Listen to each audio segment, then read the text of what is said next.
Hi everybody. We got the SameAme model today. Cause chill chat. Actually, let me get some music on.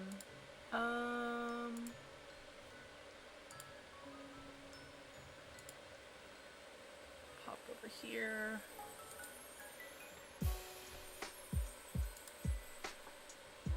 Cause we're going to be going over TTRPG stuff.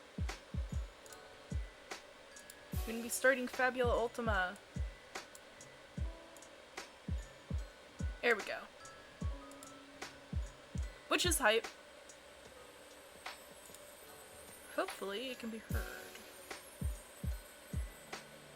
There we go.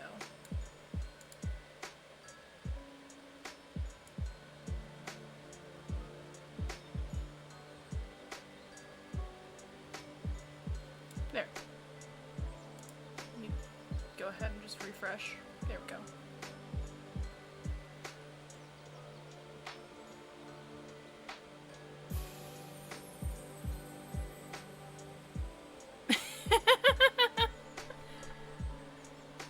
Alrighty, let's see here. I have the PDF open, so might as well get this party started. So I haven't looked much into it. I just know like a general gist of Fabula Ultima, which actually Momo's gonna grab her glasses so I can see.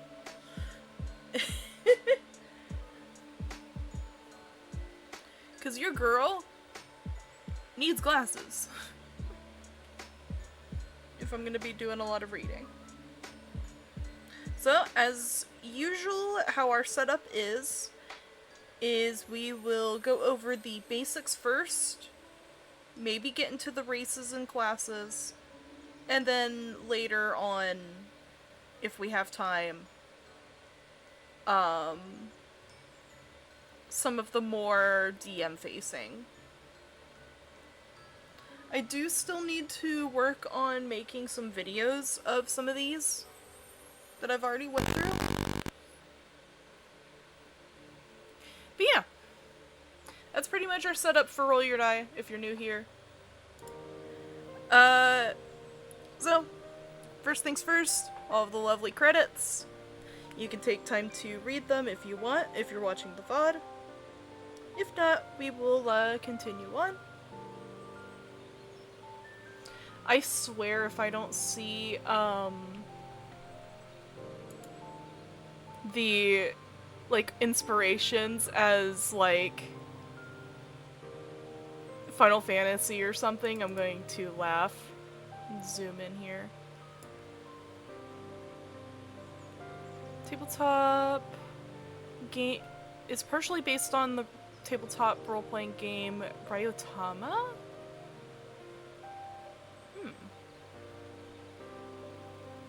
Let's see here. 13th Age, Aegis, Anima Prime. I remember reading about Anima. I still want to look into Anima. Apocalypse World, Arnihad, Blades in the Dark. I've heard of Blades in the Dark. I have not tried it yet, but I have heard it.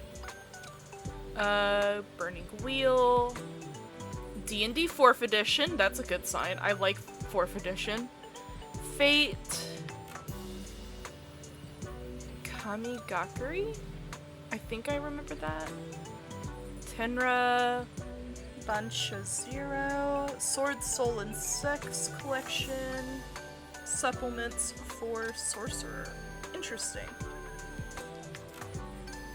Let me move my mic so I can be able to see y'all. Actually, I'll just move my thing over. What is this heresy? I like 4Fee! To be fair, I like any edition of D&D that's not 5th, so...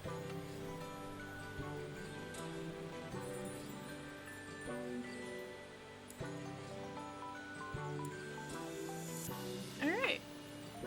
Let's get into this. So here's our table of contents. We're probably gonna take it chunk at a time. Yeah, no, I love 4th edition.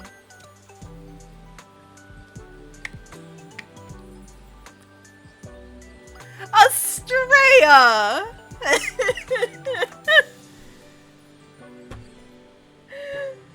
Estrella! What the heck, man?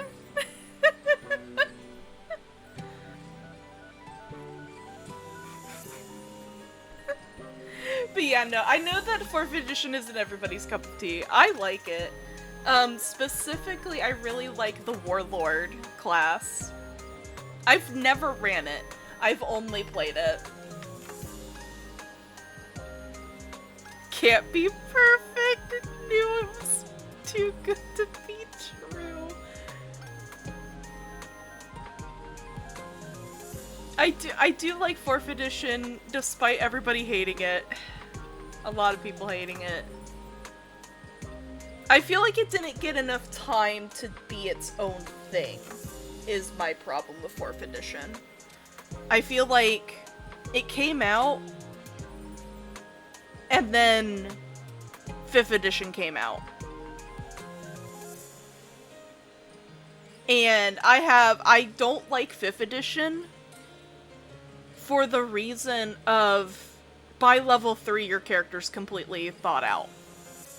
By level 3, you don't get to choose anything, except for if your DM is running feats, you could choose your feats. If your DM is lenient on your flavor of your subclass, I hate it. I hate 5th edition because it feels too cookie cutter. You end up running into the situation of, I'm bored because I've played everything I could. You can only flavor things so much before, again, you're just playing the same character over and over again. And it's just, ugh. And I don't agree with a lot of the business practices they're putting into 5th edition. It feels like you're playing a hero shooter. That's the best way I can state how 5th edition feels.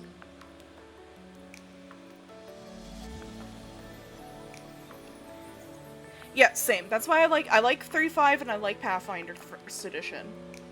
Those were my babies. Yes, there are problems with them. I'm willing to work with the problems because at least I can play a character that I'm not, like, specifically only doing flavor changes. Or cracking out homebrew hell.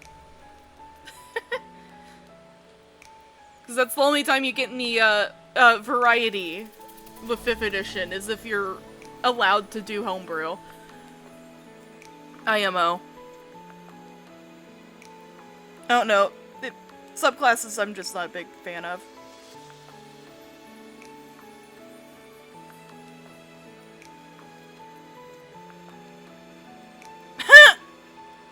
Oh my gosh.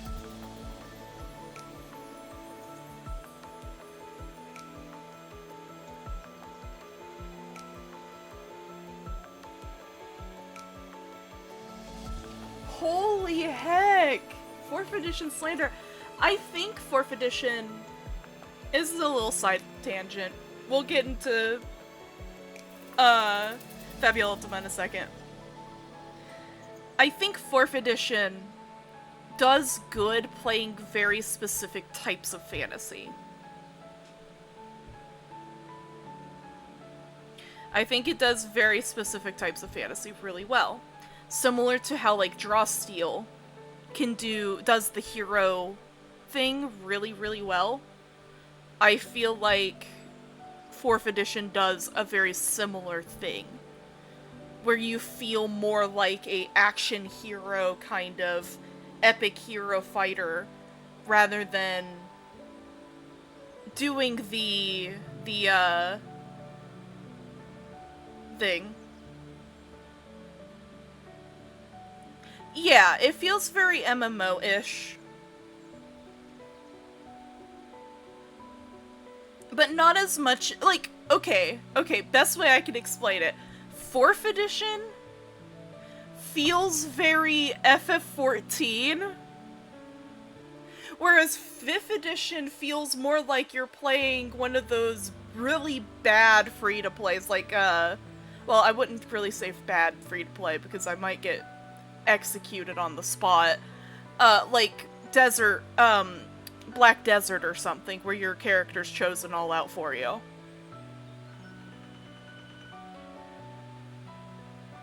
You know?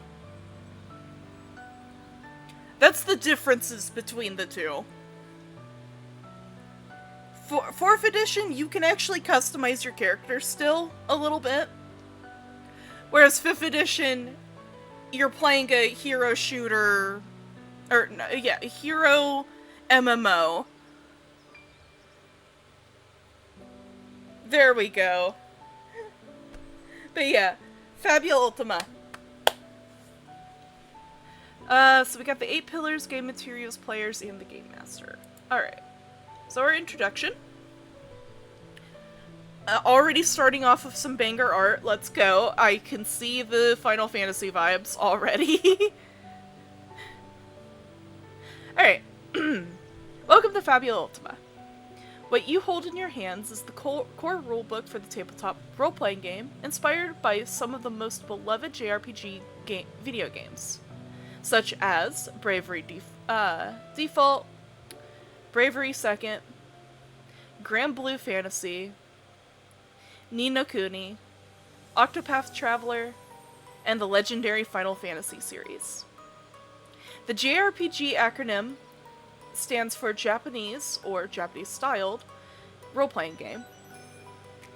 A video game genre that saw its origin in Japan, but is currently spread across all over the world, counting hundreds of titles. JRPG video games share some major elements. They all tell fantastic stories in which extraordinary individuals confront the darkness that threatens their world, growing and learning to trust each other. Only by struggling together and casting aside their suspicions and differences will they save what they hold dear. This may read like a reasonably common premise, but what makes JRPGs unique is that the worlds in which they are set, often wondrous and bizarre, are built around the protagonists and act as a reflection of the doubts, hopes, and feelings driving their actions. The process of discovering the setting goes hand in hand with understanding who is accompanying us on our journeys. Just like the JRPG it was inspired by, Fabula Ultima focuses on epic tales, growing heroes, and powerful villains, set in fantastic worlds brimming with wondrous locations and bizarre, unique monsters, tightly connected to each protagonist's unique themes and choices. Unlike a video game, you won't play through a pre-written plot and grind for experience by slaying monsters for countless hours or carrying out duties for quest givers. Instead, you build your own story together, little by little, and you will be rewarded for playing your character in a way that fits their role and identity in the story.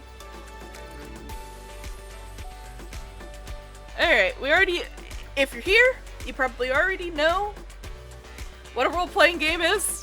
I hope to God, if you clicked on this stream / VOD, you already know, so we're gonna skip over that.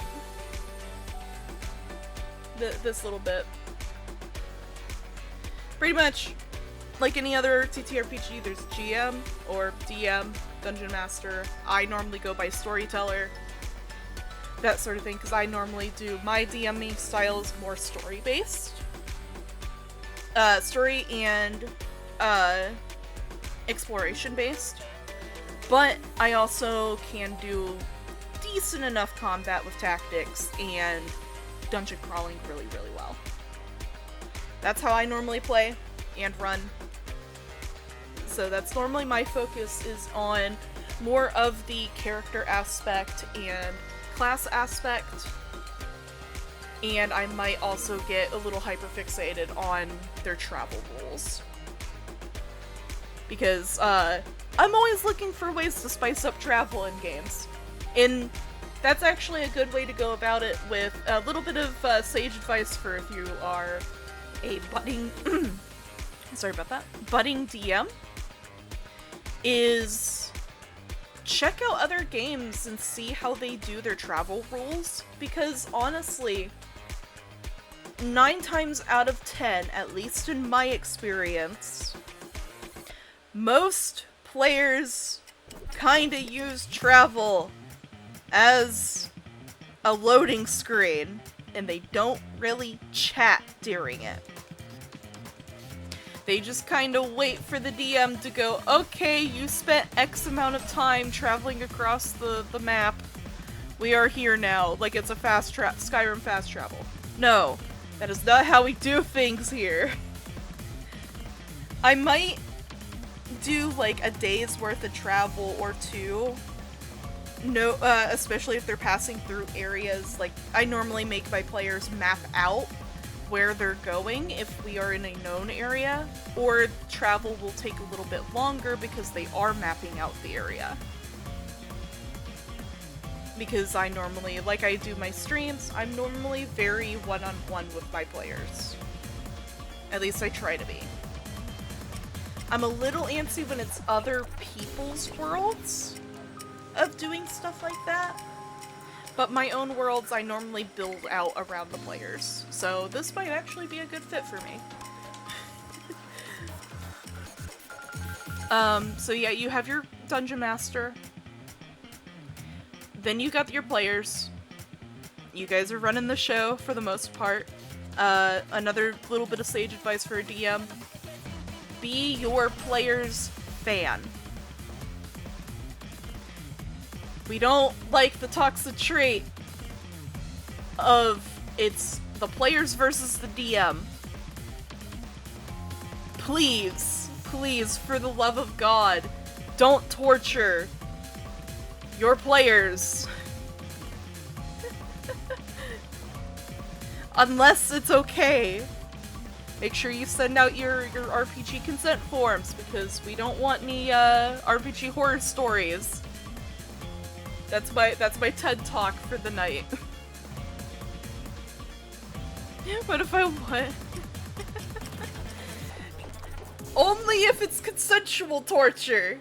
If y'all are playing a Baldur's Gate game, Baldur's Gate themed game, like 1 and 2, they kinda signed up for it if they choose to be the ball spawn. Just saying.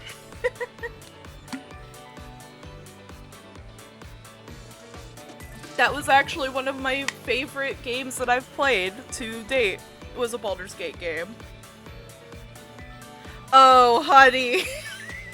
I need to sit down with you one day and tell you the horrors of a couple of my goobers. I have Vestige homebrew for my ball spawn.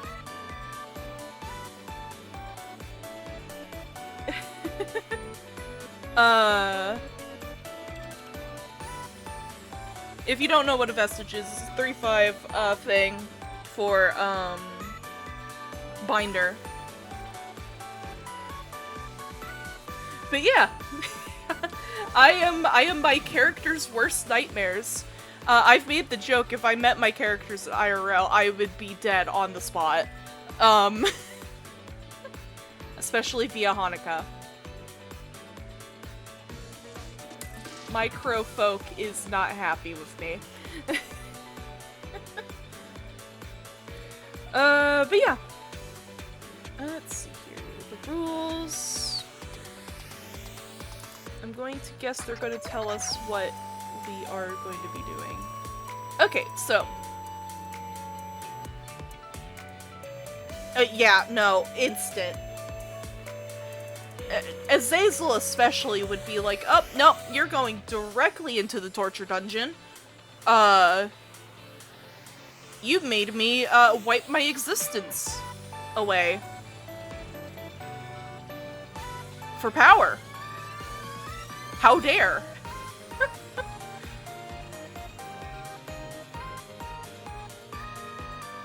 So, our theming.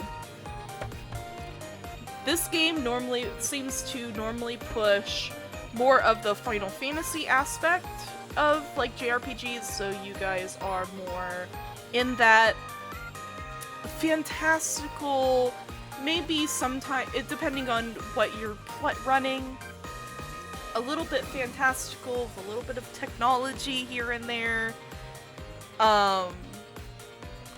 If you've ever played a Final Fantasy game, Final Fantasy games are normally very wackadoodle with their world building and like the types of stuff that you're doing. It's normally a little different. It's really nice. I love Final Fantasy games. You could probably also go a little bit more in the Ghibli side of things if you wanted to, like a little bit more of an epic Ghibli style game if you wanted to. I can think of like quite a few setting types that you could probably do with this. I mean, heck, I would even be willing to say you could probably play Galarian and run this. Because Galarian's just a setting, so it has kitchen sink fantasy, so more than likely we've got some anime protagonists. Actually, a little quirky fun fact about Faerun: there is there's a Texan boy isekai in Faerun. Like legitimately isekai. Uses a shotgun and everything. I'm pretty sure he's a monk.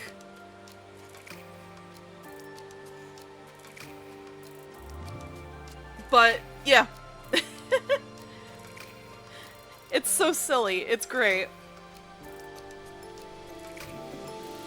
But yeah. It seems like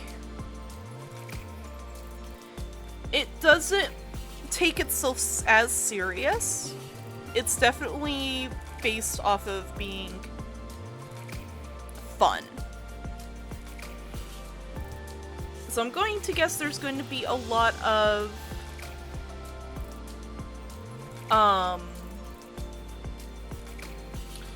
DM Fiat at times too. Or not DM Fiat. Rule of Cool, you know, vibes from time to time. We will see. Within reason. I should state within reason. I have seen Rule of Cool be used for evil before.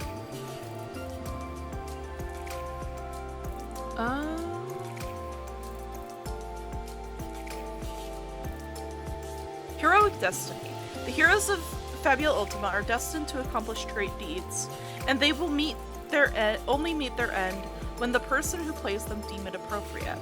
That said, the price of defeat will often prove steeper than death. A major part of this game will be discovering how your heroes rise from their failures and learn to work together to accomplish what they could never do on their own.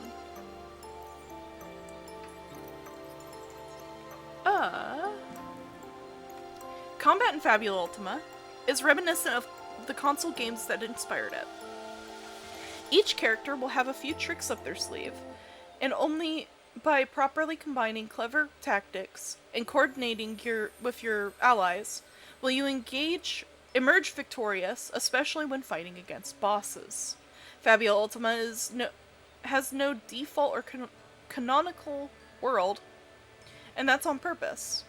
Your group will collaboratively create a world in which your tales will take place. That said, the world and characters you create must adhere to the 8 core principles known as the 8 pillars, which you can find on the next page. On the other hand, if you're not familiar with the classic tropes of Japanese console JRPGs, you can also find a useful collection of inspirational worlds starting on page 16. The 8 pillars! The world in which your adventures will take place is not determined. Its cities, cities, kingdoms, deities, and cultures are something your group will create. Take a look at world creation. Ooh, okay.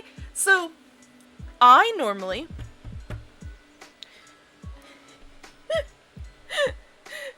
No, don't burn the cities. I normally, if I'm not too sure about a setting, or an area of a setting, I will run a quiet year, which is a, like, group map making game. And it's supposed to be for apocalyptic games, but I've kind of tweaked it a little bit to where you can do different things depending on what you roll for your month, because it goes month to month. And it pretty much builds out the map for everybody. It's just a fun little bit. I used it to make the area of a city that I'm going to be running for my homebrew world that I made, like, I've been making over the past 7 years. Off and on.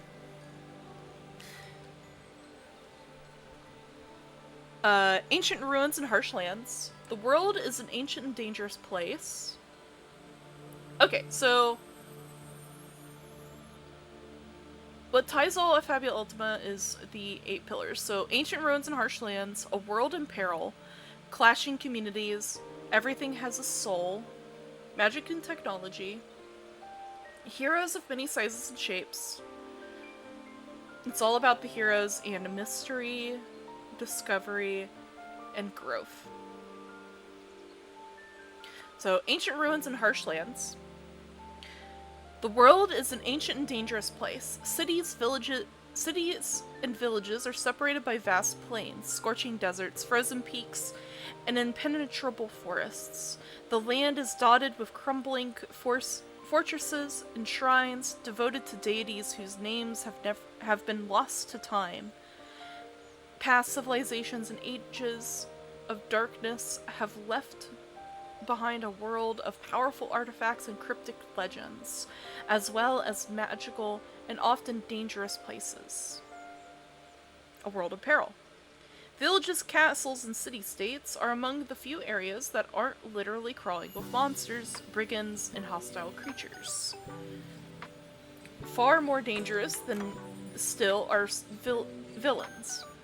Powerful antagonists casting their shadow over the entire land, cruel sorcerers, evil gods seeking recreation, power-hungry emperors, perhaps even alien entities. There is a single unspoken terror behind the dangers of the world, and our heroes are bound to cross its path sooner or later.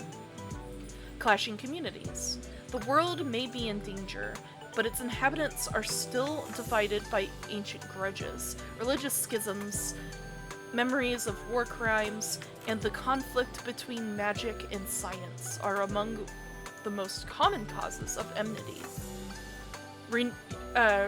Reuniting these communities will be the key to defeating the great evils of the world. The protagonists should help them overcome their hostilities and see their differences as blessings instead of obstacles. Everything has a soul.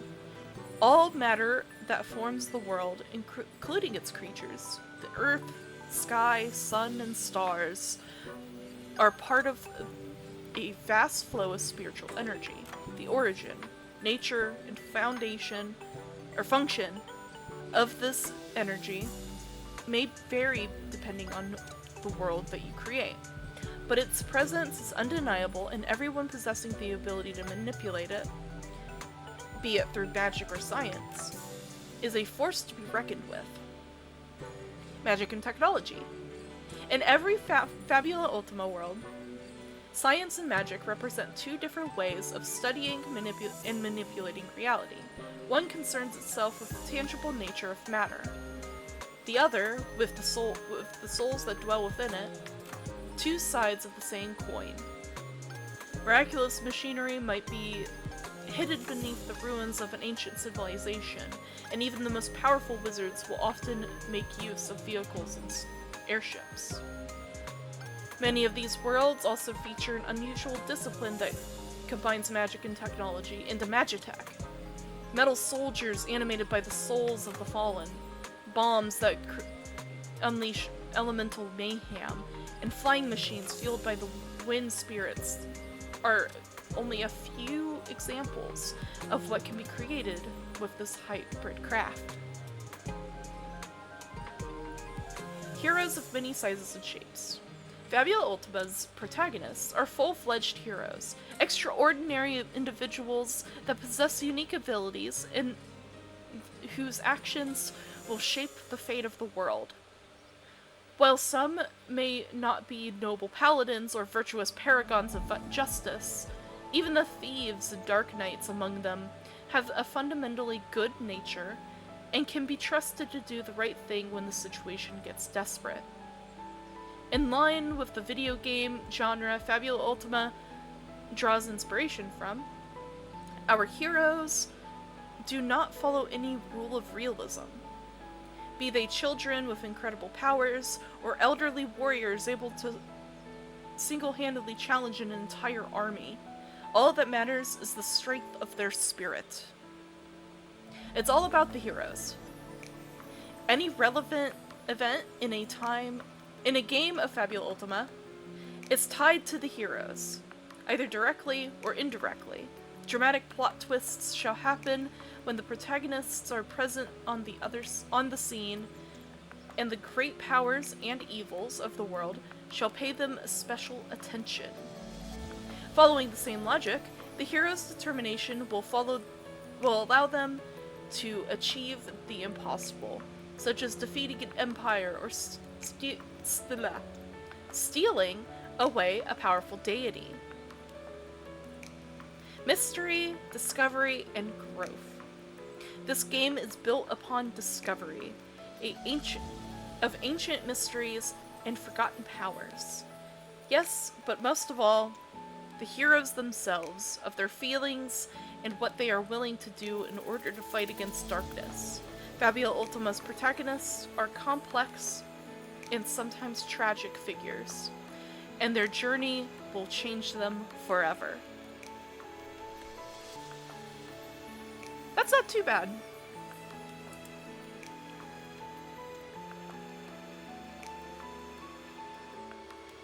High fantasy. I love how it covers things.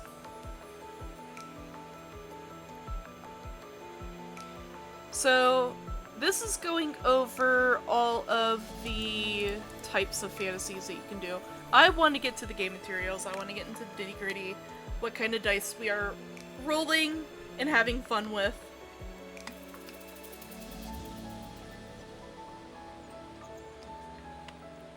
After all, knowing what the heck we are going to be messing with is always useful. So, we have our game sheets. We'll give that a look-see in a second. See if we, have a guesstimate of everything. So we got character sheets, group sheets, world sheets, and a map sheet. So, you got your character sheet, normal, that's your individual. Group sheet, which seems to be... Yeah, so that seems to be... The group sheet looks like it's notes. So where you guys have been, people that you've met. So it's a note file. World sheet, which is for moi, normally, the DM, seems to be like all of their notes and stuff.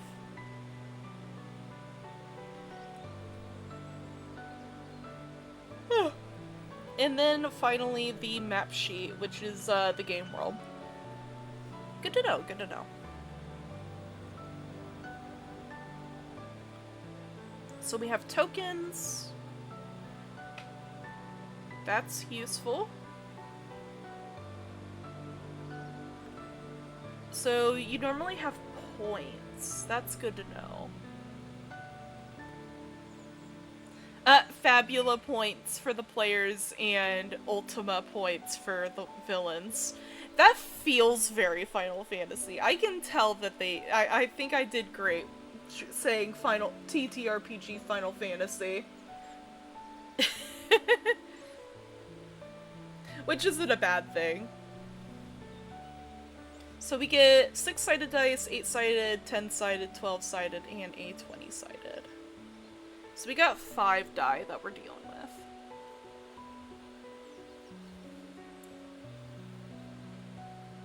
Good. No caltrops. Actually, now thinking on it. These dice are sometimes mentioned in the notations as a d6 to d10. Okay. So yeah, those are our dice. So we got d20, d12, d10, d8, and d6. In tokens as our main things.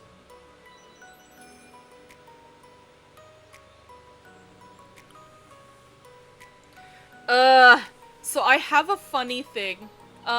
Way back when, this is actually the group that I made Altaria with.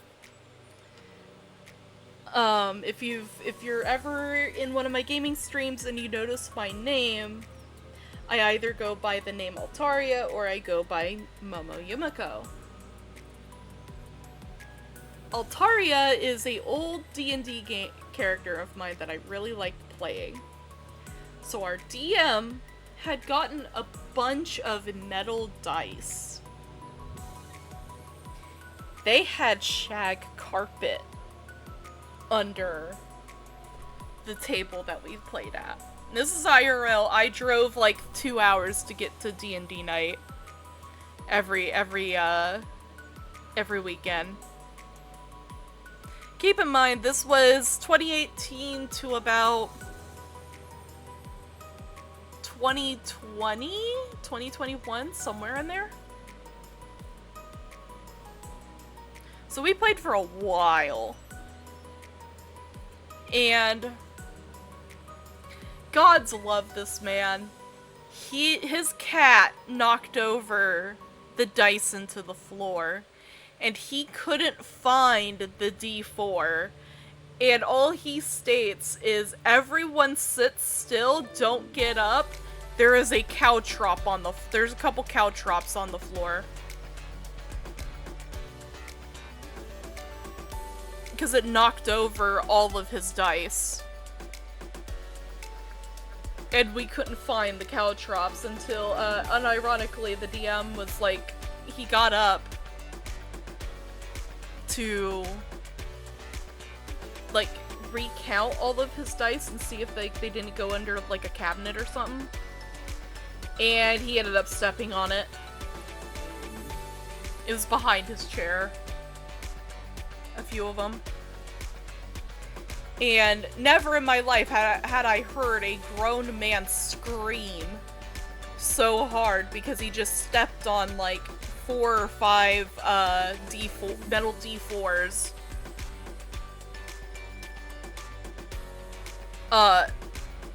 Needless to say, we were, you know, patching him up.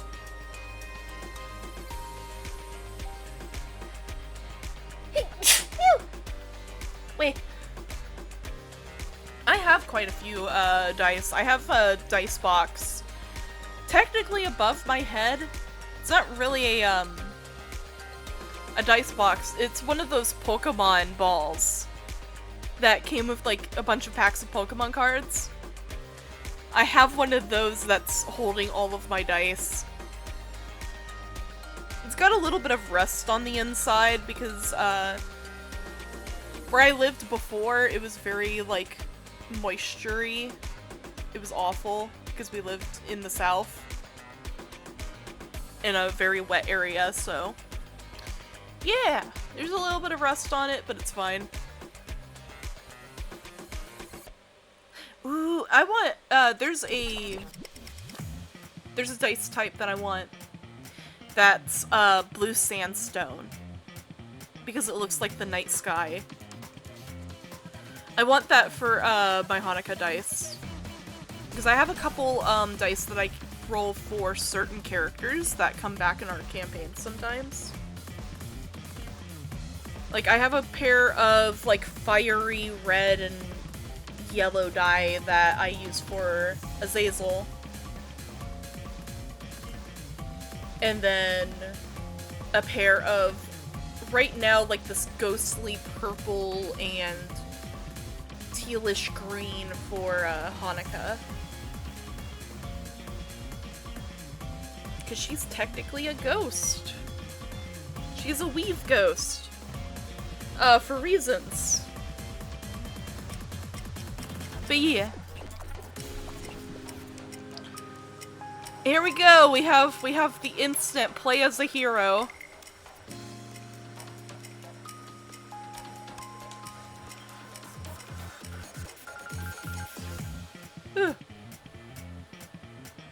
So it seems we'll see how well. I always like to look into whether or not you can play something that's quote-unquote lawful evil.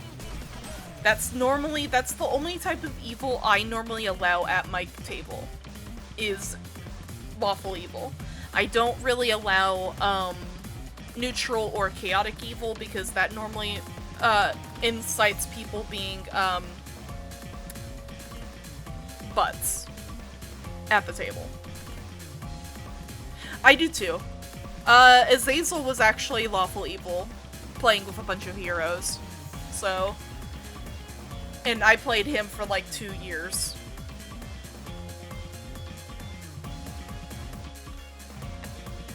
I've played Chaotic Good, I played just about in every alignment, including the other 2 evils. I just feel like, it depends on the player. Our buddy Iru, who runs our main D&D game, I would trust with lawful good.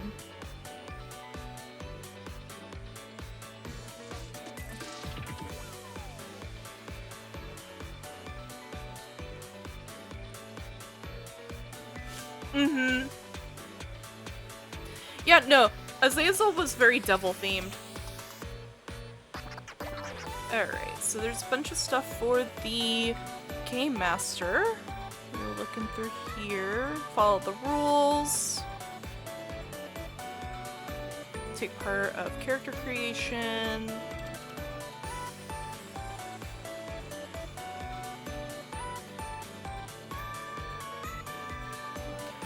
But yeah, no, Azazel was very much the lawful evil.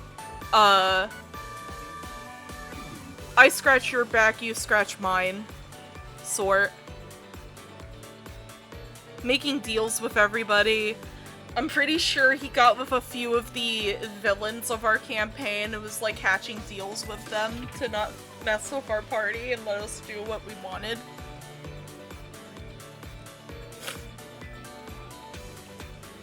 He became a quasi-deity, technically. Because we kind of dismantled, the Faerun Pantheon at one point. Because of the whole, situation. Oh god, the artwork in this. It reminds me of it's so Final Fantasy coded. You can't tell me it's not. I feel like I'm looking at art for, FF14.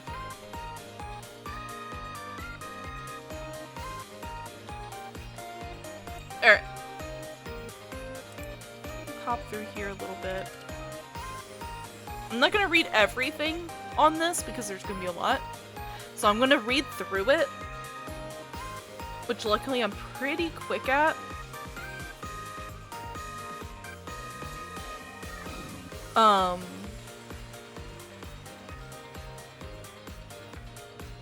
So this has something to do with the scenes, which seem to be our... If it were a video game, It'd be your cinematics, it looks like.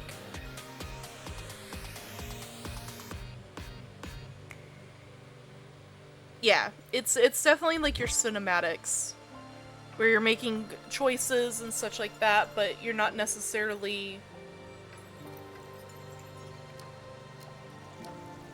doing rolls and stuff.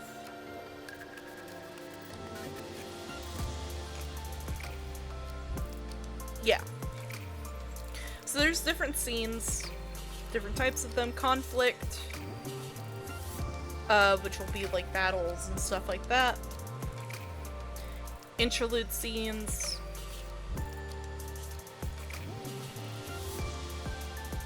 And then the Game Master scenes. Hi, Spark!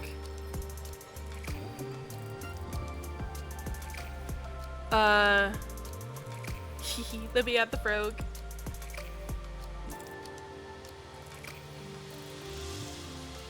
Two frogs. Three frogs. Where in the heck is my frog folder? There they are. 1, 2, 3, 4.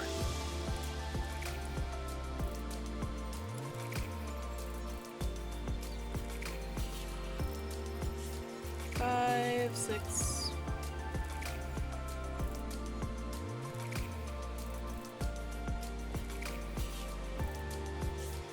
Yep, 6.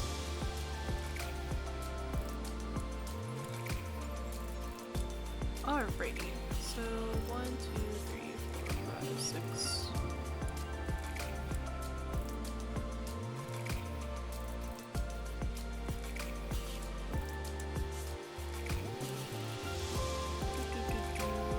I'm gonna set you guys up on the desk.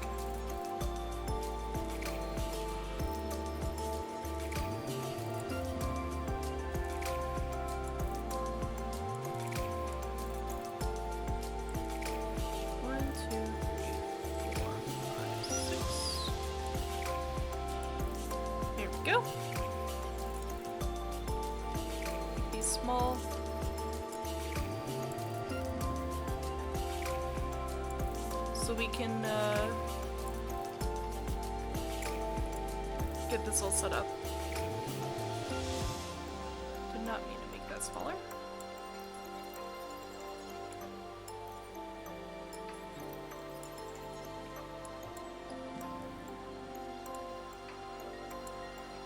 And then I think purple's next.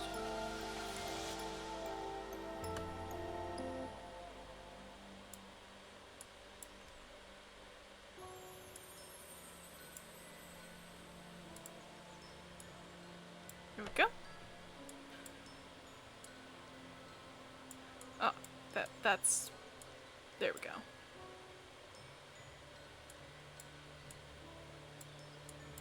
Actually, we'll do it like this. No, don't. Okay. Do it like that.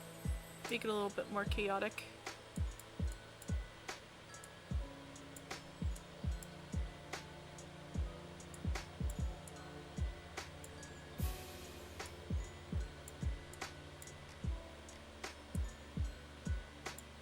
There we go.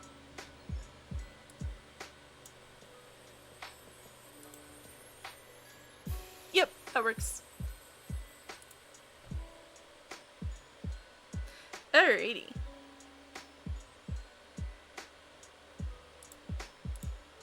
But yeah, so it seems like here that they actually break down the scenes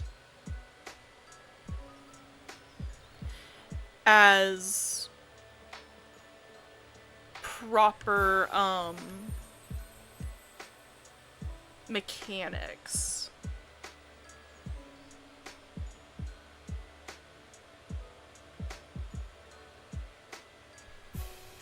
If I'm understanding this correct.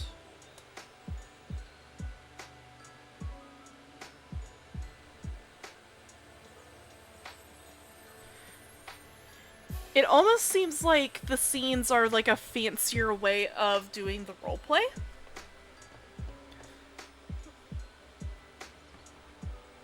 But I could be wrong.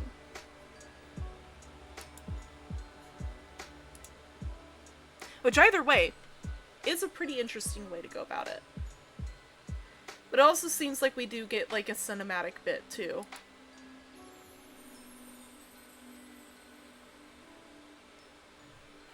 Sessions. When combined, multiple scenes form a session. Yep, that's exactly just what it is. It's just a fancy way to break down like how a session goes. That makes sense.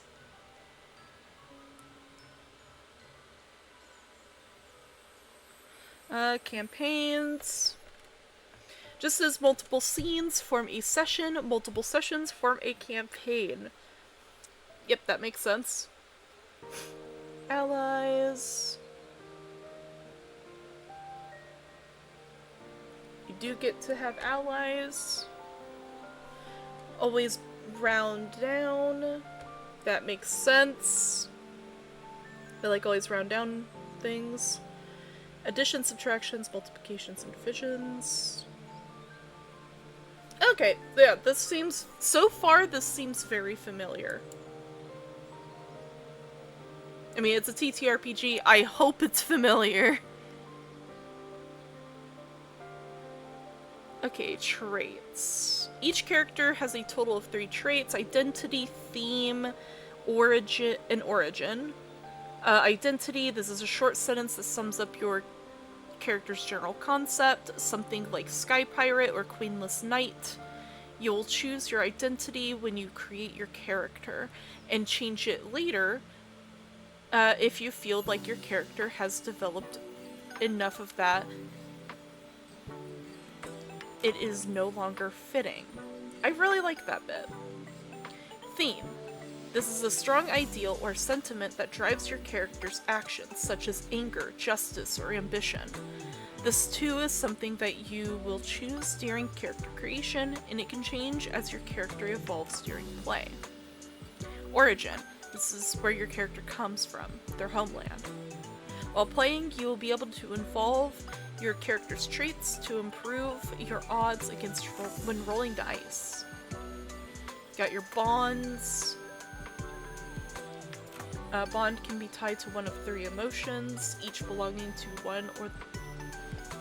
one of the 3 different pairings. So admiration or inferiority, loyalty or mistrust, affection or hatred. For each emotion in a bond, the strength of that bond is increased by 1, up to a strength of 3 if you have an emotion in each pairing. That's fun. Fabula points. So Fabula points seem to be a lot like hero points in Pathfinder, if I'm not too mistaken, where it can let you do things, certain things.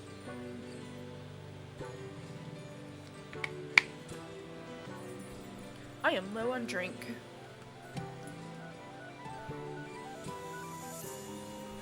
Okay.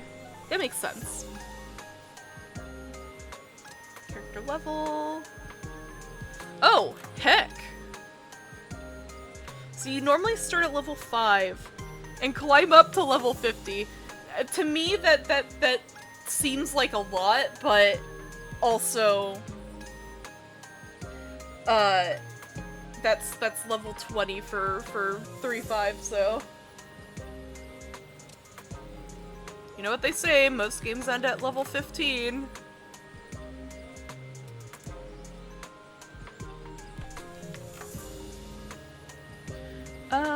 Attributes, that's what I was wanting to see.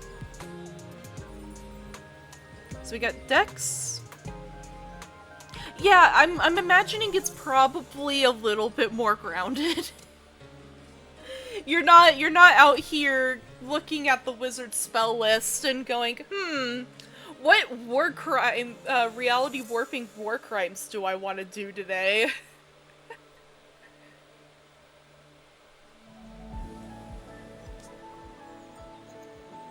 So we got dexterity, insight, might, and willpower. Simple enough.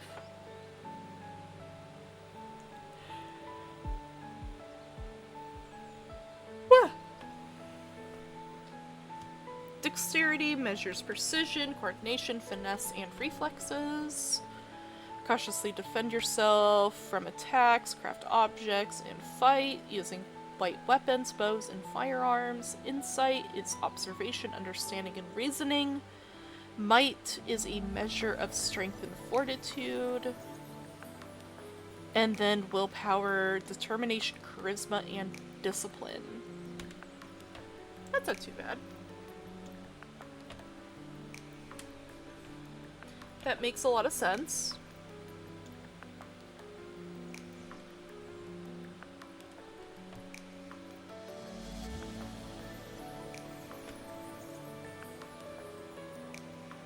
Each attribute is represented by a die size, ranging from a d6 to a 12-sided die. Some effects will temporarily alter your attribute die sizes. This is known as a current attribute die size. Okay. So...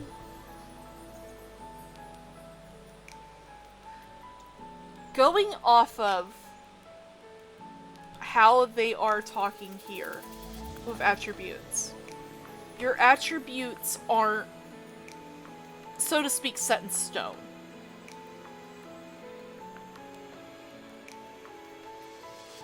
They're a certain die that you have.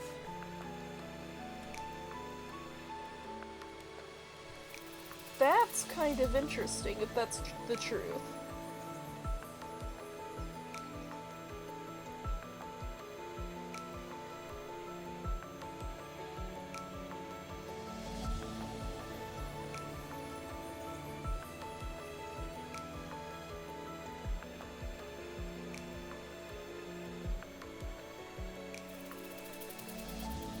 And also really cool. That's a really interesting way to do your statistics.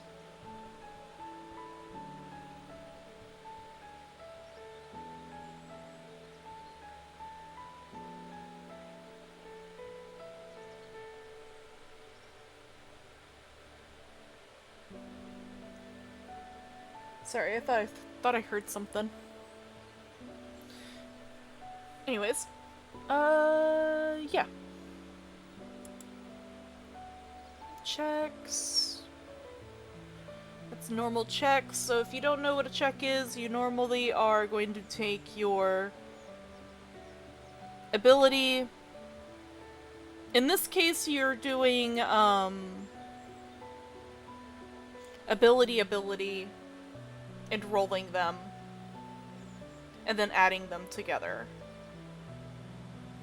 Which I do like this way of doing it. And sometimes you can have a plus or a minus to them. Okay, so this works a lot like how Draw Steel did. Which, I saw a thing for Kickstarter for a Draw Steel. I'm terrified about the soon. There is I saw a Kickstarter for Draw Steel, or for a Draw Steel thing, that brings in, anime stuff. And it looks really cool.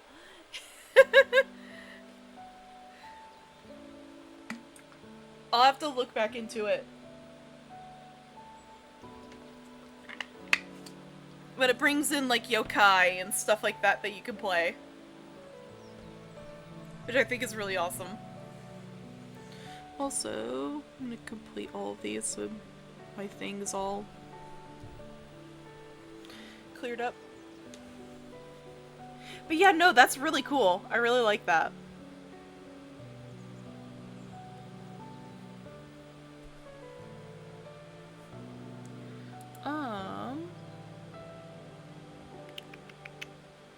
check terminology. You got modifier, result, difficulty.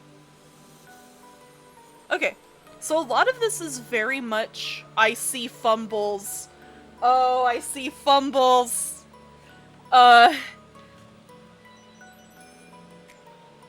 Ooh. Their criticals are cool. So, I'm more of the traditional TTRPG nerd. I play the games where you get you roll a d20, and if you roll, depending on your system, and depending on what you're rolling, you can crit on a nat 20.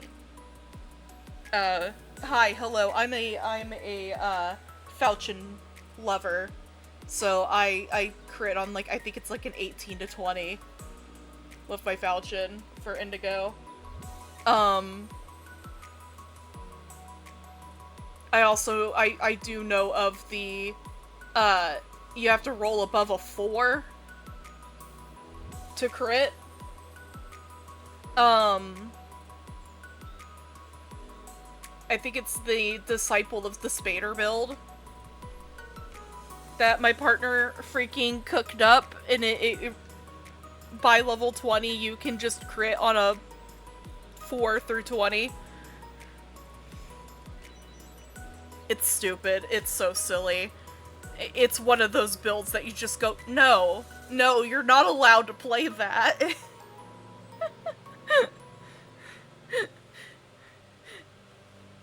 Kind of like Dungeon Crasher. I don't allow Dungeon Crasher in my campaigns. That's just a personal preference. Luckily, none of you have brought up Dungeon Crasher in the Pathfinder game, so we don't have to deal with that. We don't want someone with almost 50 strength running around.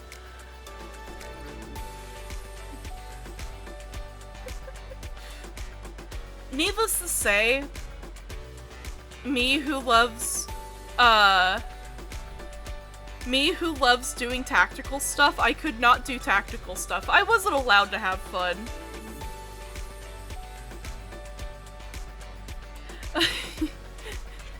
This guy did over 300 points of damage within, at level, I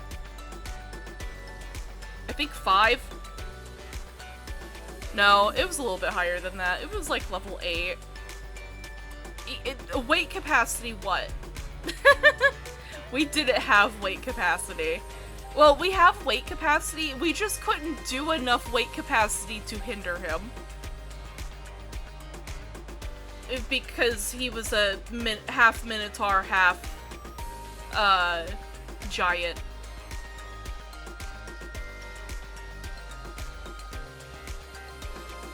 Yeah, this was a Dungeon Crasher, so he was hitting somebody, bull rushing them, hitting them, and then knocking them for another set of their damage into a wall.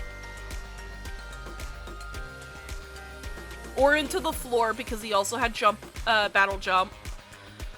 Yeah, no, it got really stupid. And it got to the point where I'm like, I can't do anything.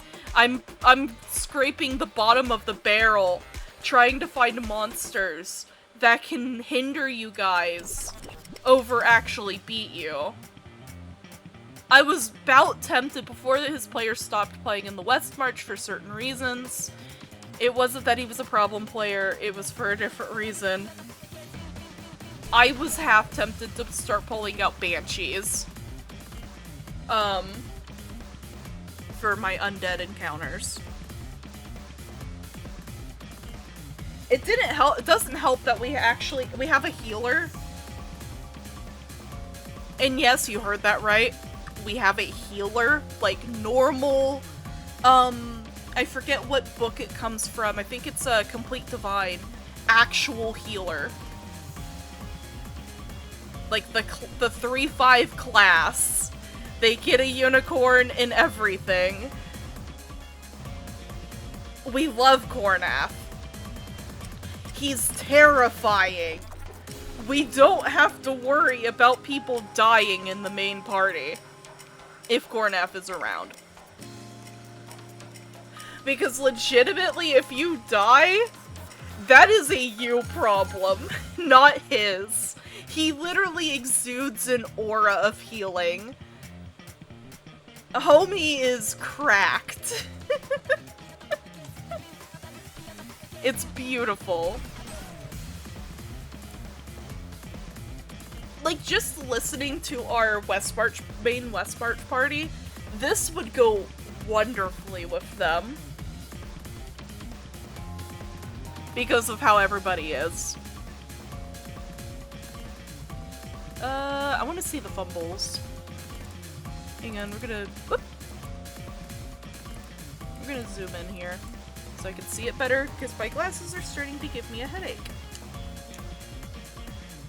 And it's probably easier for you guys to see over on Twitch end. Which, actually,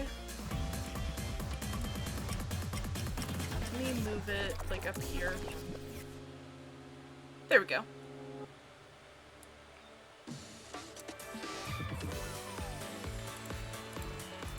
Actually, I'm gonna make my avatar here a little bit smaller.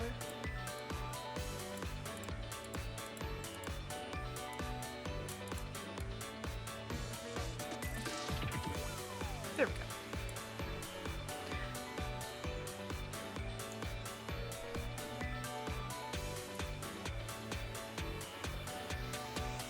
Alright, so you guys can see the most of it. Alright.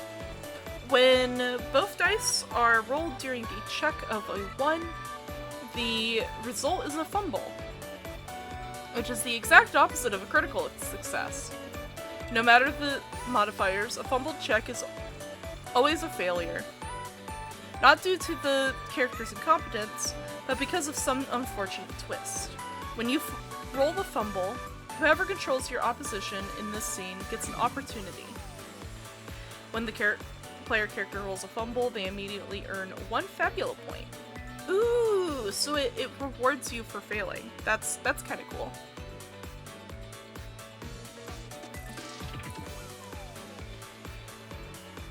So you can't crit on a double, like, 4. Hang on, let me mute this because it's wanting to do a ad.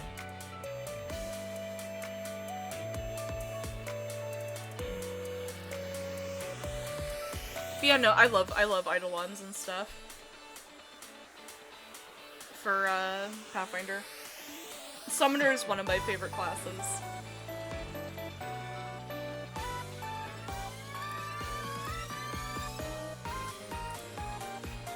There we go. Actually, we'll go with this one.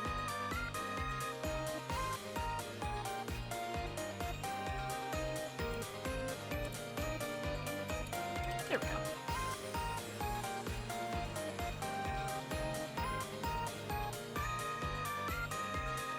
Yeah, no, I'm excited. I'll probably have a overlay made up for the campaign. Eventually. Gods, eventually. Okay, let's zoom out, back out.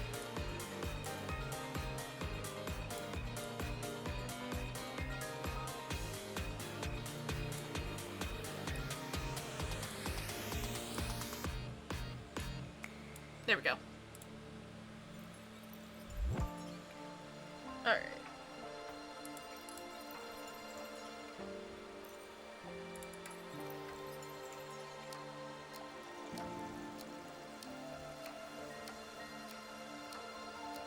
Yes, I like you. I am the same way. I like a few stronger undead for practical use. Okay, so attribute checks.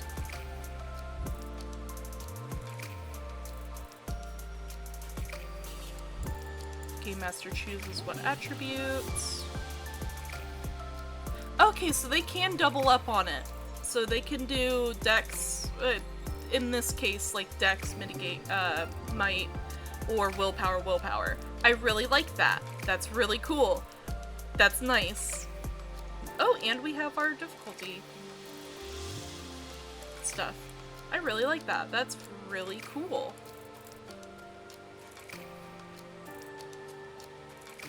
I like this. Go of 10.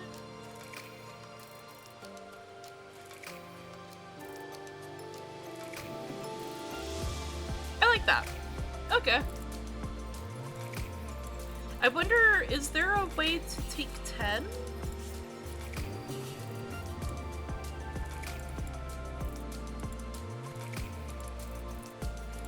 Probably 44.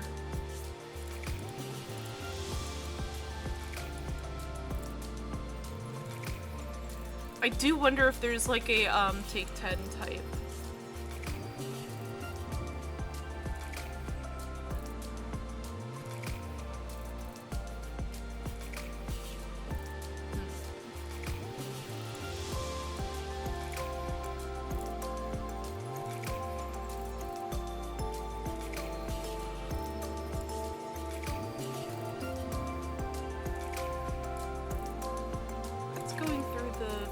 Success and failure. Doesn't look like there's a take 10, which is fine. I was just wondering.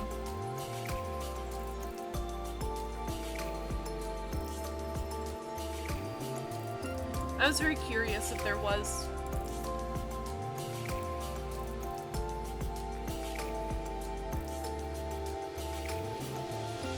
But yeah, no, I agree with that, Estrella.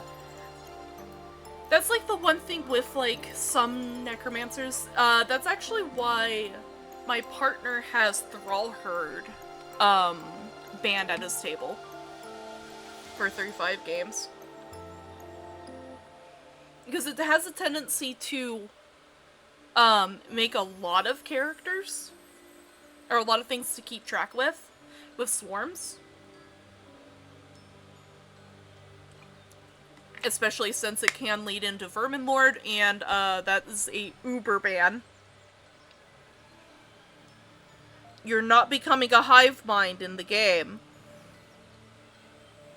No becoming hive minds unless we're playing a villain campaign.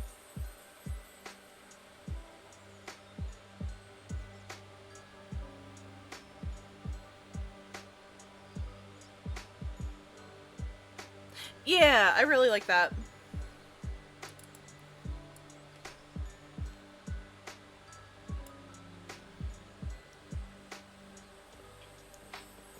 Yeah, no, if you guys are ever in our Westmarch server, we actually have rules in place because of our friend Iru. We actually have, you know what you did bit with him.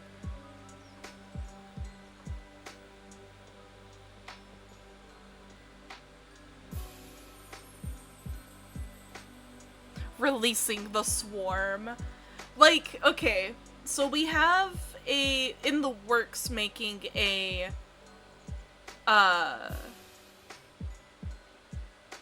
Tamriel game. So we're trying to make it so we can play Daggerfall, right? I'm over here playing a rogue binder. Iru is playing our Dread Necro. Mainly so she can have a strong skeleton man to carry her. Because the other funny bit is that we're a bunch of hookers. Well, that's my cover.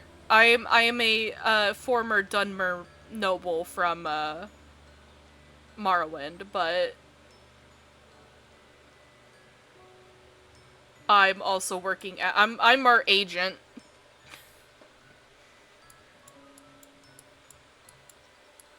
Technically, we're all the agent, but you know, it's really cool. It's fun. But yeah, no, I really like this.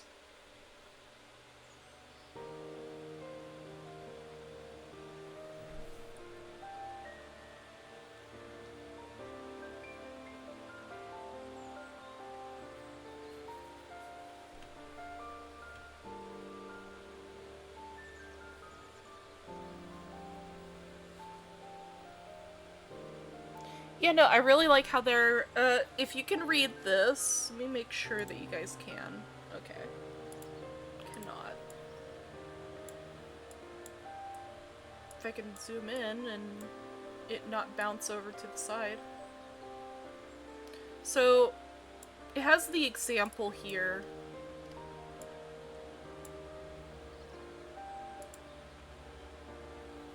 Yeah, that's pretty good. So it has the example here for the, how play normally happens.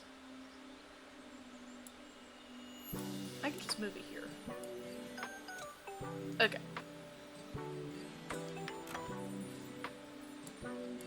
There we are. Okay. So, yeah, no, it has the example here of how they're doing their check. And they're doing it, dex mitigation.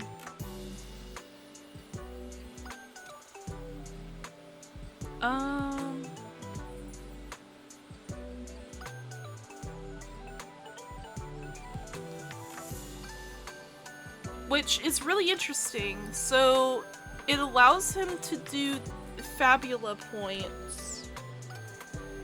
Okay, so you spend Fabula points if you... Okay, so they're like story points. Got it.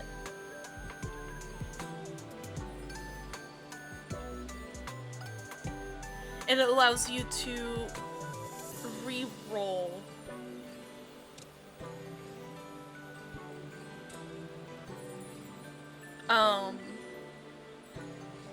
If I'm understanding that correct.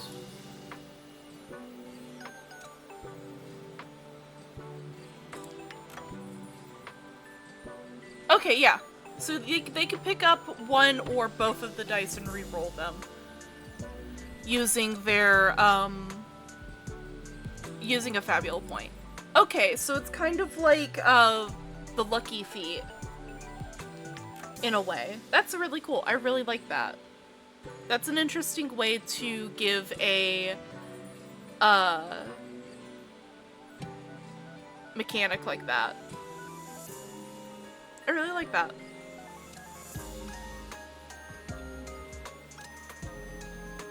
And it has to be connected to their identity or theme.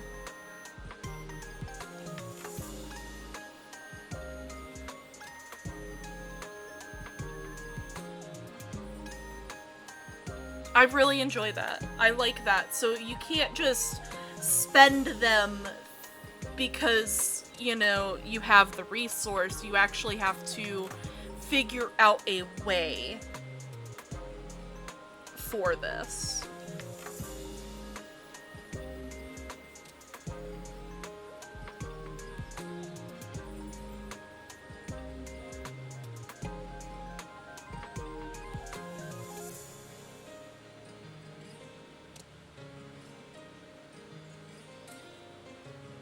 I really like that. That's a good way to do it.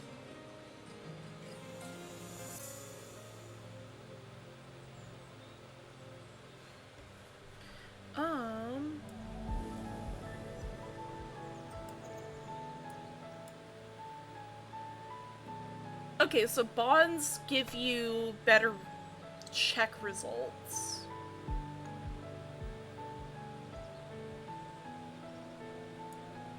Once per check. Does it have an example? Richard invokes this theme to reroll, but the dice comes up with a 6 and a 5. Unfortunately, this isn't enough. Mark has 1 Fabula point left. He could spend it to reroll the 5 and hope for a critical success, but there's a safer alternative. Invoke his sorcerer invoke his bond of sorcerer Angles himself. This bond of inferiority because Angles is a stronger mage, and hatred because he devastated Richard's village. I think I cannot simply allow him to take anyone else away from me. It's a strength 2 bond, which means you get a 13 and succeed. I really like that. I really like that. That's cool. That is really cool.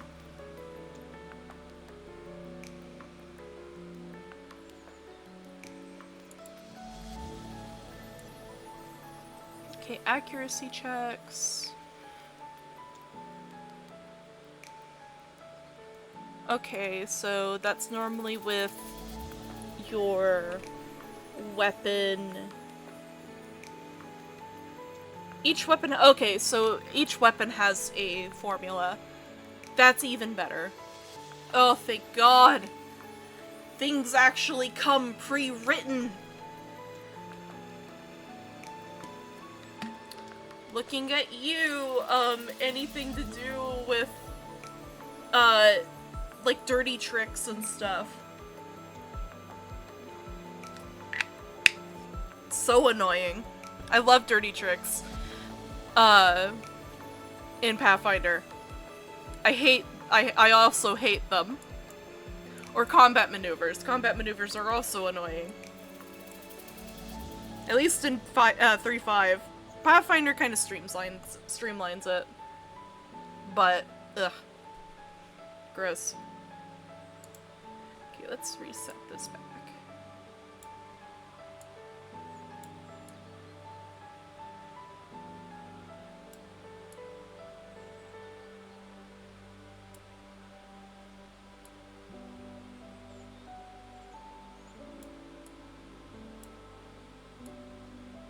There we go.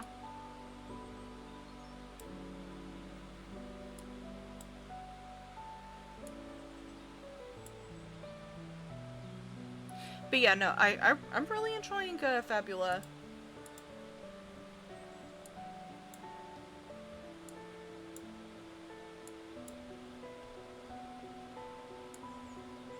Situationals. Okay, so this is all very cut and dry.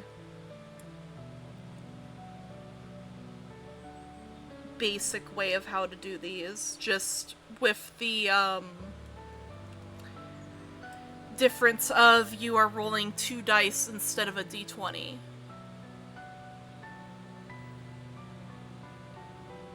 Also, add in about 4.5 minutes.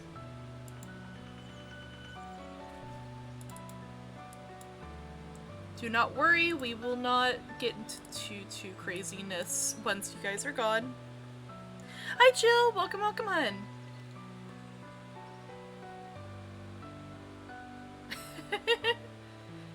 I mean, I can grab my dice. Hang on. Thank you for the frog. Wow.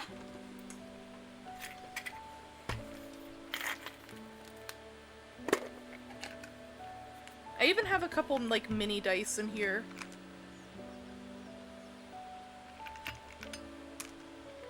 Like, legit, the mini dice are about as big as the face of one of my dice. Normal dice.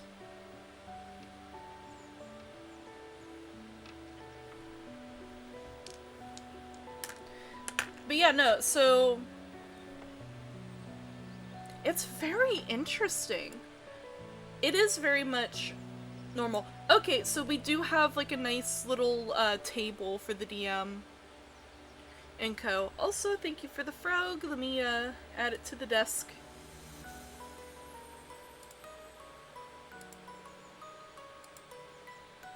There we go. Frog. Got the yellow ones! Or the other one.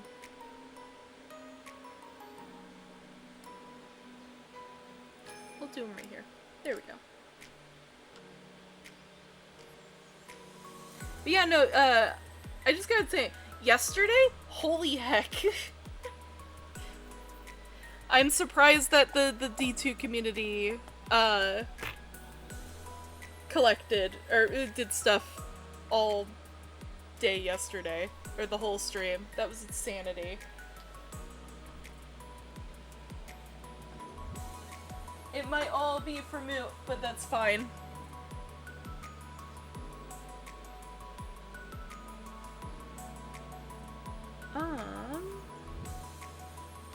Let's see here.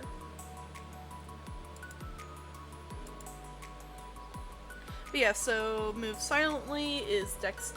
I kind of like this over having a bunch of skills. It did mention that you do get skills, right? Or is it different? Okay, so this was something I remember in my glance through the other day. Because I do sometimes check over my stuff, or my tabletop, to make sure that I can,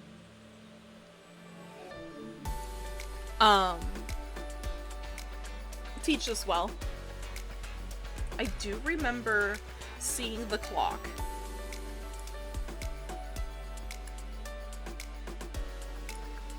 I'm actually gonna make this a little bit bigger and move it over, because this is the main rules for this. So, also called timers, counters, trackers, or countdowns. It looks terrifying, but I'm pretty sure it's probably not. Clocks are a useful tool for tracking and evolving a situation, and approaching danger or the character's progress of a certain task. Clocks are designed to handle complex activities that cannot be resolved in a single check, and are a great tool for game masters to manage pacing within a scene. A clock is a circle split into a number of sections, each of them representing a step towards an objective being completed or an event taking place. When the group infiltrates a guarded area and must not alert the surveillance, failed checks may fill a high alert clock. Okay.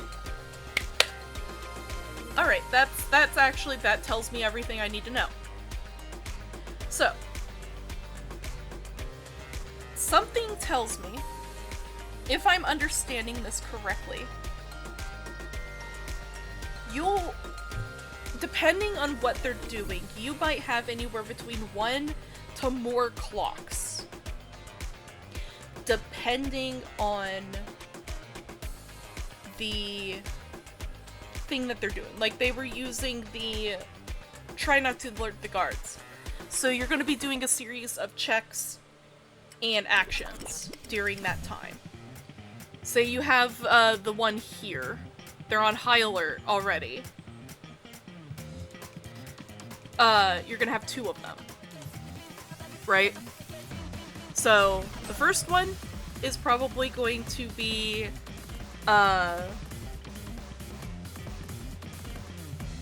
you're getting through there without being detected, and the other one's going to be a high alert one. And each time you pass or fail a check, one of the slices gets full. And then, if, say, this one, your Bane one, gets full, you win the little encounter, quote-unquote. You get past the guards without being detected. Whereas if the other one gets filled up, that means the guards are coming for y'all. If I understand that correctly.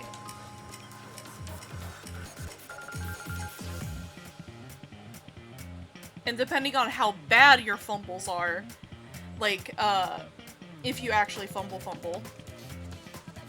the guards can fight your ass. Oh, that's so good. That's an interesting bit. I really like that. And fumbles can, depending on how egregious it is, fill in 2 additional sections. I like that. That's cool. I really like that.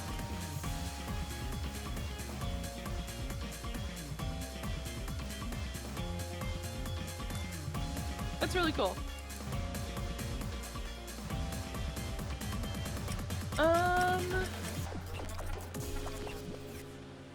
Yeah, that's pretty much it for that. I think that's my understanding. Got emotions. Each button may feature up to 3 emotions with the following list.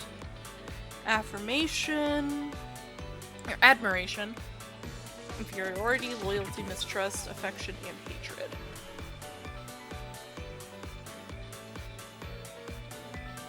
Interesting. Very black and white in a way. But very interesting.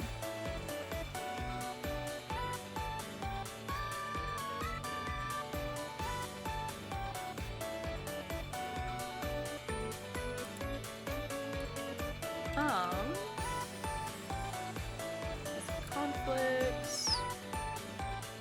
This already explains what we've already dealt with. Oh, the artwork. Rounds and turns.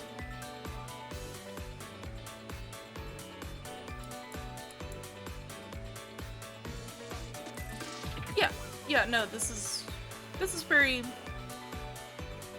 you know, step by step, pretty much normal TTRPG. If you are familiar with TTRPGs or JRPGs, it's fairly this. I feel like a lot of TTRPGs are themed off of this kind of a thing. Okay, we're gonna skip through this then. Oh yeah, they mentioned the teamwork bit, that you can work with each other, which is also really nice.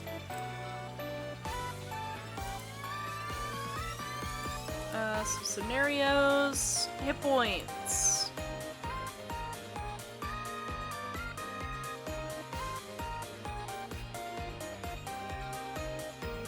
Interesting.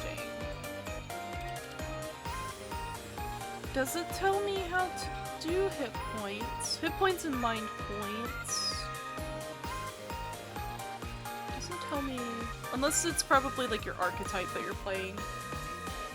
That might be actually it. Yeah. So I'm going to try to get... Okay, all these bring down your die size. That makes sense.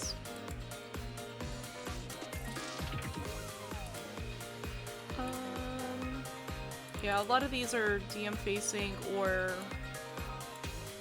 fairly easy. Healer PTSD intensifies. You would probably really like Iru. Homie made healer, you know, 3-5, one of the worst classes in the game. Decent? Question mark? Like, homie can heal, I think it's like 60-something points of damage with a cantrip.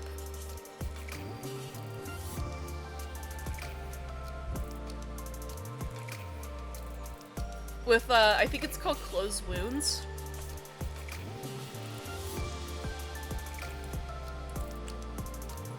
Yeah, it's ridiculous.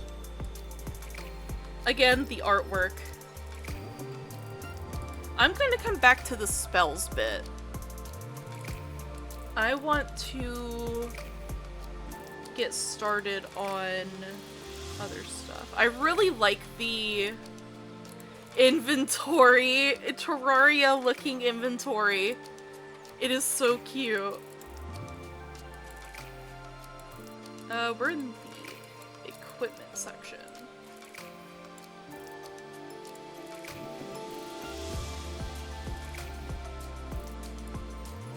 Okay, this is session 0 and stuff. Again, very Final Fantasy vibes.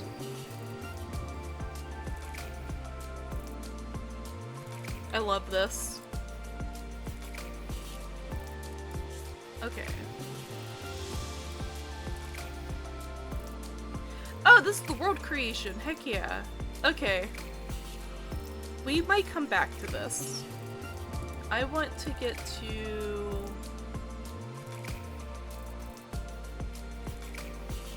our identity stuff.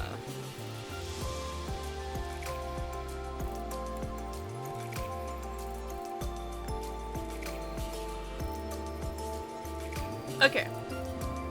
So it looks like your identity can be whatever the heck you want, as long as it fits within both the world and what you are. So it mentions here, keep an eye of available classes, and make sure that there's any combination of 2 to 3 classes that fits your identity. That makes a lot of sense, because you don't want your, whatever your identity is, you know, Magitech scientist over here, and be a full-on paladin of, you know, the Lord of Light. You know, you're wanting to be matching with whatever you're choosing.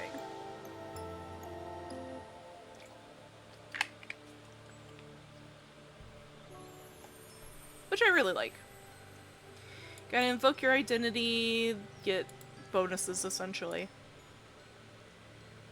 And now we have the roll tables. Oh, I love this. So I'm a silly. I would use this in a game.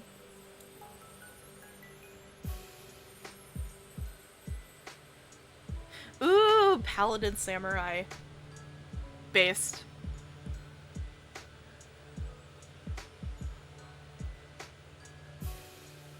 That is based. I might bring this up to my partner. Because, my partner has been trying to find a good, anime-esque TTRPG for a while. Actually, let me do this real quick. There we go. Has flashbacks like Nam! No!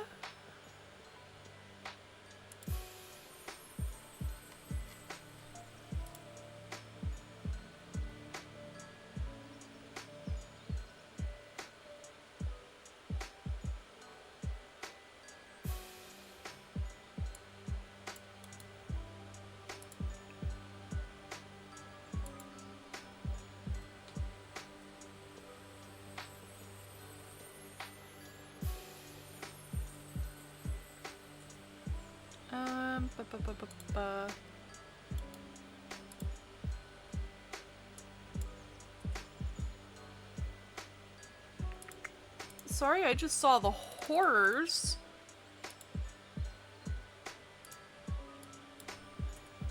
of one of my friends.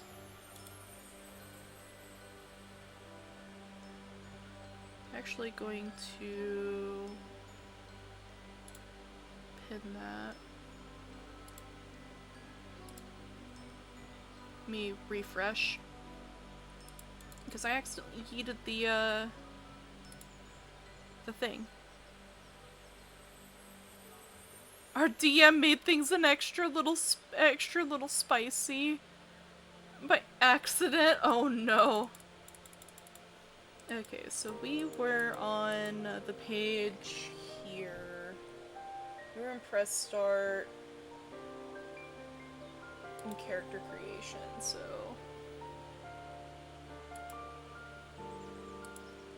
There we are. Boop. Paste.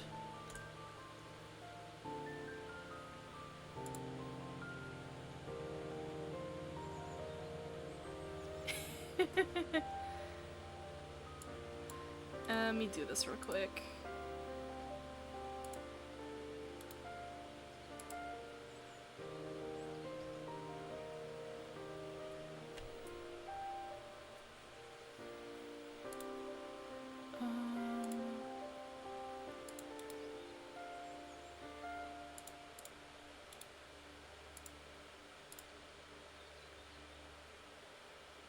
There we go.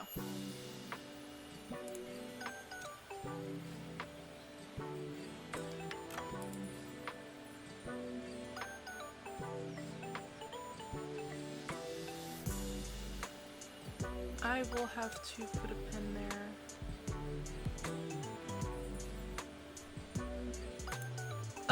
But yeah.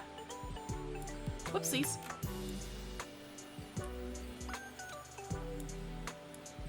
I had to urgently respond to something. Because the horrors. But yeah, no, not TTRPG related. But yeah, no, my partner's been trying to do an anime TTRPG. Actually, unironically, my partner's been making a Dragon Ball system. That's been a big thing.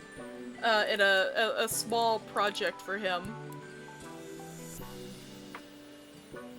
So, I'm so proud of them. I forget what kind of system it is. I think it's a D6 system, but it's very skill-based.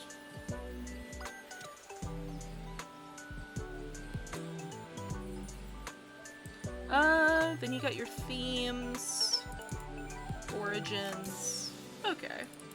I want to look at the classes. Arcanist, Chimerist, Darkblade Elementalist, Entropist, there we go. Fury, Guardian, Loremaster, Orator, Rogue, Sharpshooter, Spiritualist, Tinker, Wayfarer, and Weapon Master.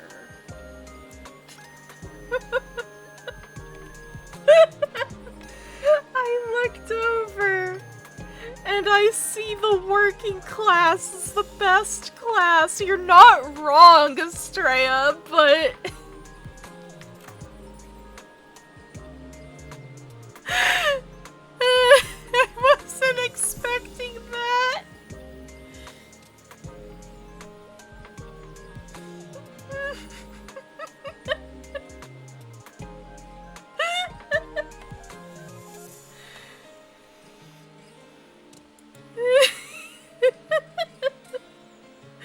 You have absolutely tickled me.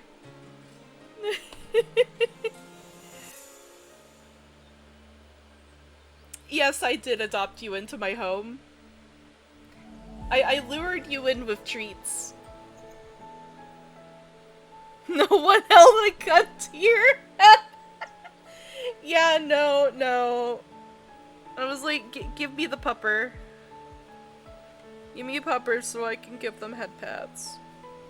Oh, my eye is not cooperating today with me. Weh. But yeah.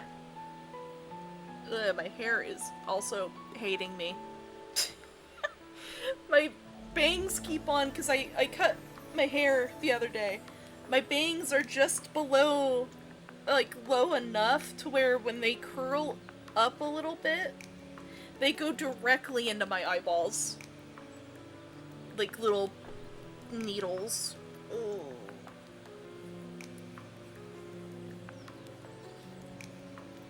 We're gonna try to go through try to get started on the classes. Gods have mercy upon my soul.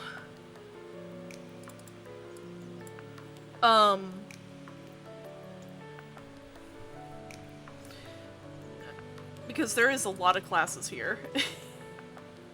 I might, before we get into classes, I might hold a poll in the Discord as to what classes we want to do, because I don't want to go through them all. Yeah, max level of 50.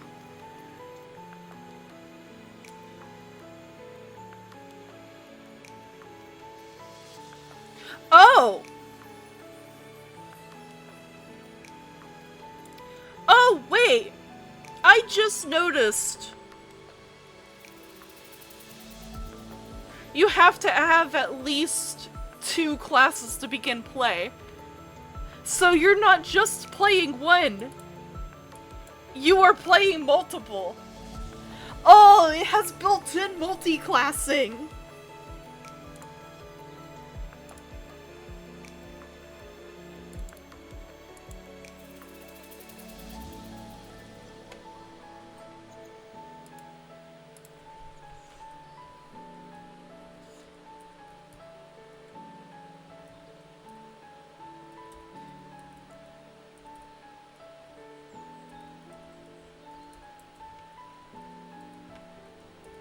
Hang on, I'm gonna fail. Or not fail. I'm gonna, try to see if, my partner would be willing to, give it a try. Don't like multi-classing? You're gonna learn today!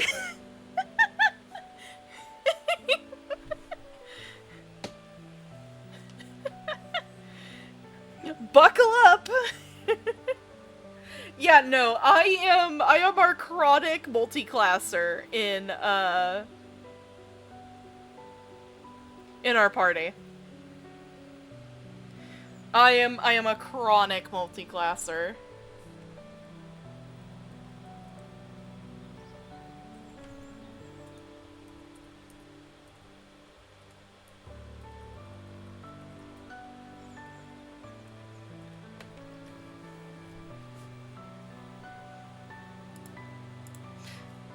I'm probably going to chatter about this when partner gets home.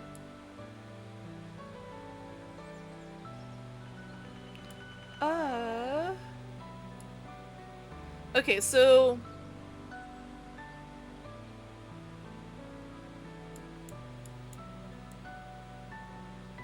Is it... Okay, so it's up to a D12. And you can choose one of the profiles. Okay, that's actually kind of interesting. I really like that. Let me make sure that you guys can see this. Okay, you guys kind of can. There we go.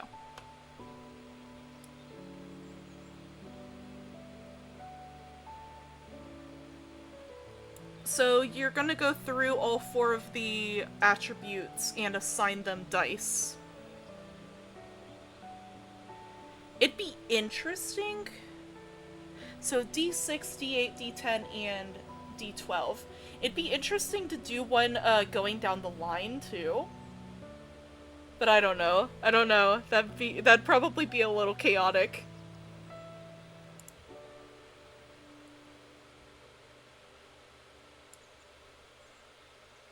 That's cool though. I really like this. Inventory points.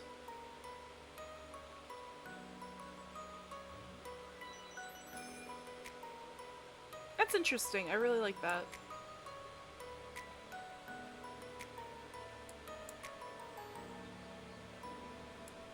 Okay, what about your health? Okay, hit points. Maximum hit points is total of your character level plus 5 times your character's base might dice. That's cool.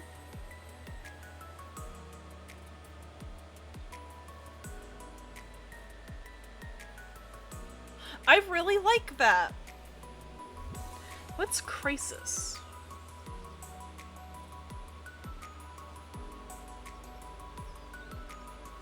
Did I skip over Crisis and didn't read it? I think I did. Unless Crisis is like the stun from, Cyberpunk. Where if you hit like a certain level of HP, you become like, you go into shock, essentially. I am now out of drink. I might take a moment to go and get more drink. Alrighty. I'm back. I had to refill, ice trays. Alright. Boop. I'm innocent, though. Gremlins. You are pretty innocent, Star. You're normally pretty chill. Estrella's our gremlin. In the most lovingly way possible.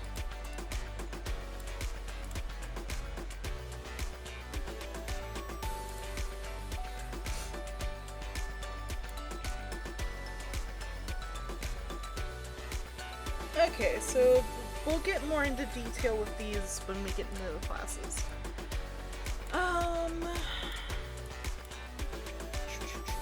Defense, magic defense, and initiative. Yes, that's important. So defense is equal to current dexterity die size. Okay, okay. That's good to know. Alright. I also grabbed some peanut butter crackers. For snacks. I can feel my blood sugar dropping really bad. I'm normally, hypo unaware, so my blood sugar gets really low and I don't notice. I also deal with very bad hypoglycemia, so because I have an eating disorder. So I'll be munching on peanut butter cracker. But, I really like how that is. So when you're initially reading this, you might think that it's going to be the dice itself, where in reality it's just your maximum dice. Hee hee hee. I would feed you peanut butter cracker.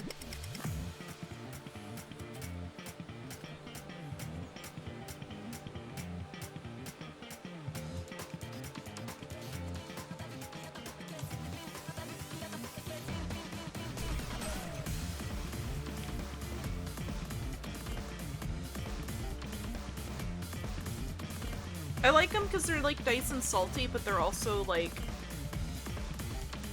peanut buttery. They're savory peanut buttery. They're not super sweet. I don't get the peanut butter and cheese ones. Those weird me out because, you know, peanut butter and cheese cracker.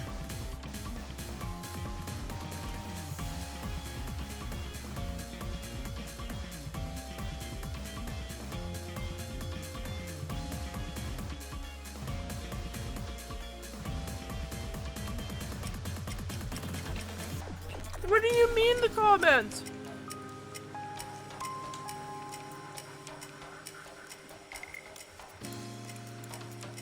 Huh?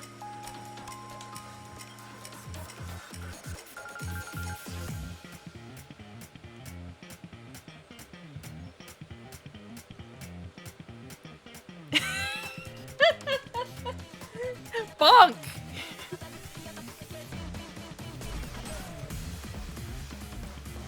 But yeah, I got water. I got ice water.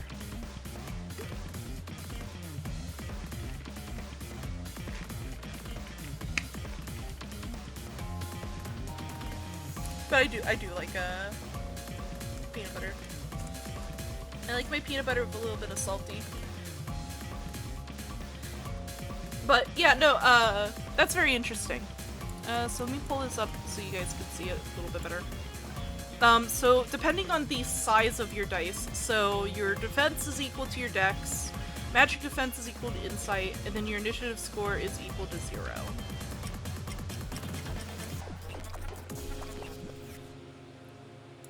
So, oh, okay. I was like over here going, okay, so then what messes with your initiative? Why would you have an initiative score? Oh, I know. We get a little silly up in here. That's why I'm 18 plus streamer, so we can still have our jokes.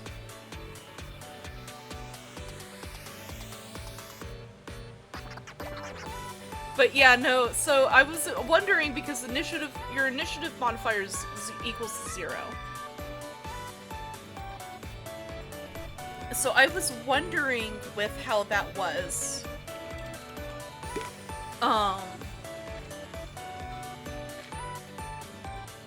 If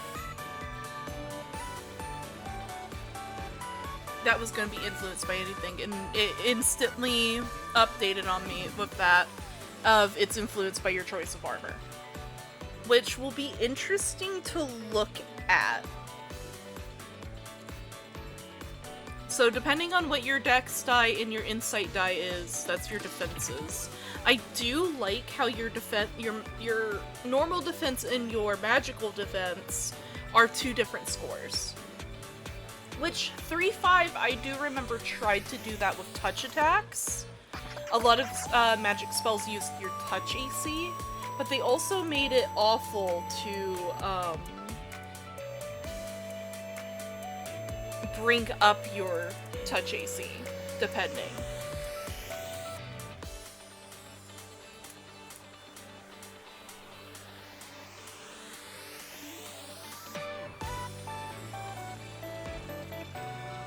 And if anybody remembers 3.5, it quickly turns into Rocket Tag.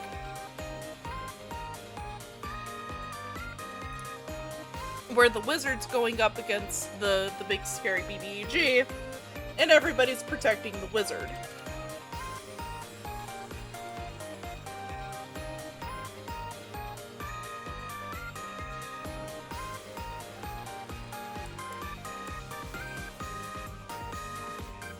So,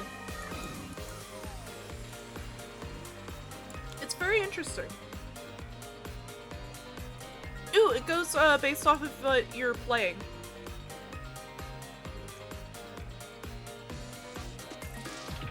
So martial melee weapons, martial armor, shields. I like that. Okay.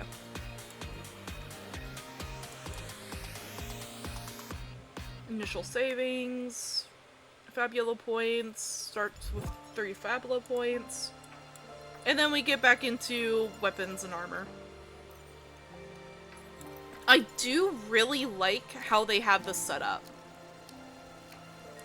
Is this just starting? Okay, yeah, no, basic. I like how this is set up. It's very simple. Which, I think a TTRPG should have a simple weapon system.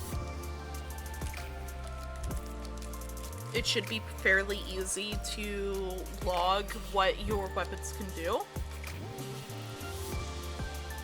Like, for an example, hang on, let me real fast give you an example of one of my character sheets, which, star, because we're doing that little thing, you'll probably get very in-depth with this character sheet.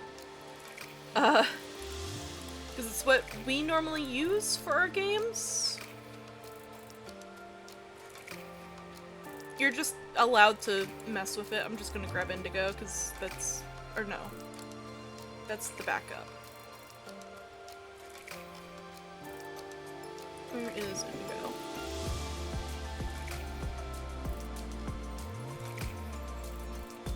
Where's my baby girl? Where the heck? Oh, wait, no. There it is. Okay.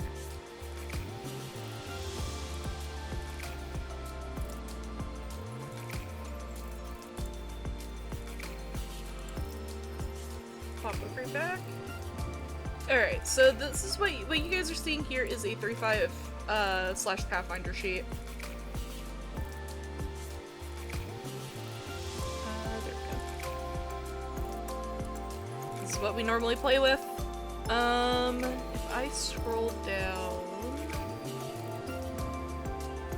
So I have 2 ways of doing my weapons.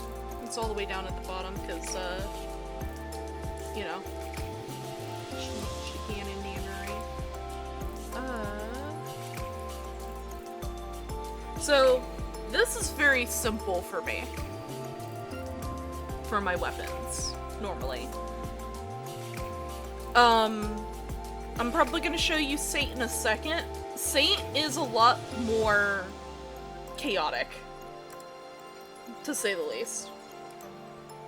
The boy... Yes, you'll see all of my random BS. Here's Saint. This is a Gestalt character, with a cohort, so you're gonna see a lot. Yeah.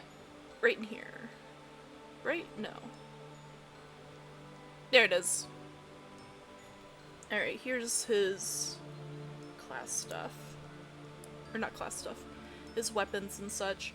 His main weapon is the glaive, so I'll just do there. Yeah, no. So you end up with the evil sword of the king kind of vibe with, you know, +1 keen ghost touch over here. His armor's no better because, you know, +1 silent shadow, silent moves, mithril warforged shell, implanted with a lesser crystal of adaptation. That's when he's in his warforged. It's it's insanity. Yeah, no.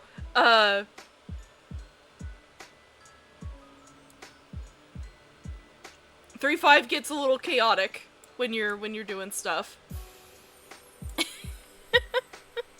Yes, Sate is based off of a Tenno from Warframe.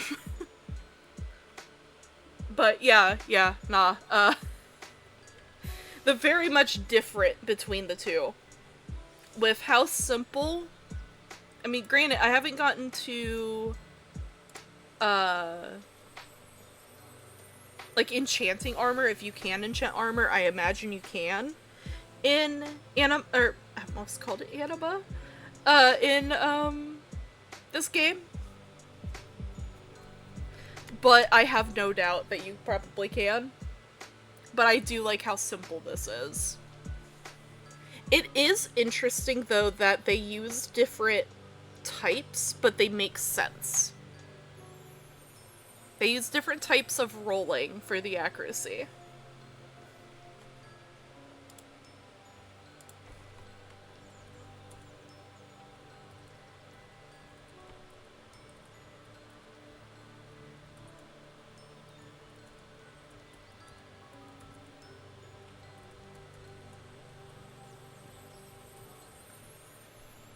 I'm also actively telling my partner about it.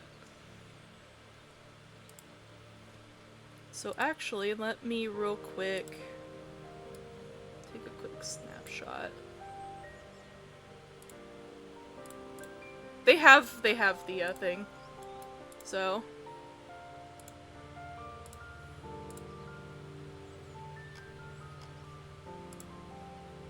not in there. It's gonna be in pictures.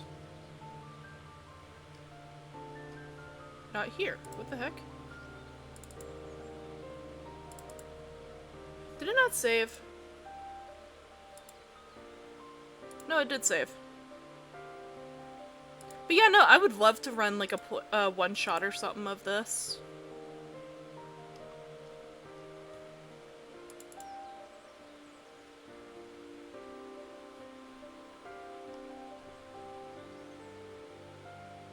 I'm confuzzled.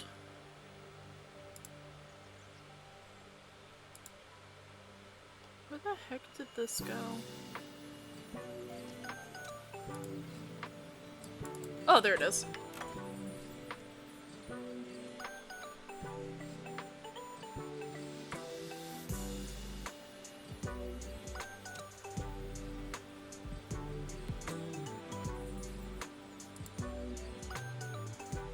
But yeah, no, I like the fact that it's like, oh, yeah, if you want to play this specific fantasy, you're going to need these specific skills. It's not, oh, I'm gonna have, if I want to be able to pick up a weapon to use it like a dagger, I'm still gonna need a hella lot of strength to make that dagger hit. Which, thank you! Thank you also for making unarmed strikes dex and strength based. Ugh! Ugh. Cause it drives me bonkers. That's like my one gripe. One of the problematic gripes of 3.5 is that you get stuff like Monk that is next to impossible to play because you need 5 out of, or, you know, 4 or 5 of the 6 skill bits that you need to be able to play your freaking class. You need almost all of them. And forget about playing Factotum. Factotum literally needs all of them. Because they're a jack of all trade and wants everything, because they can do a little bit of spellcasting, they can do fighter stuff. I'm pretty sure Factotum gets trap finding like a rogue.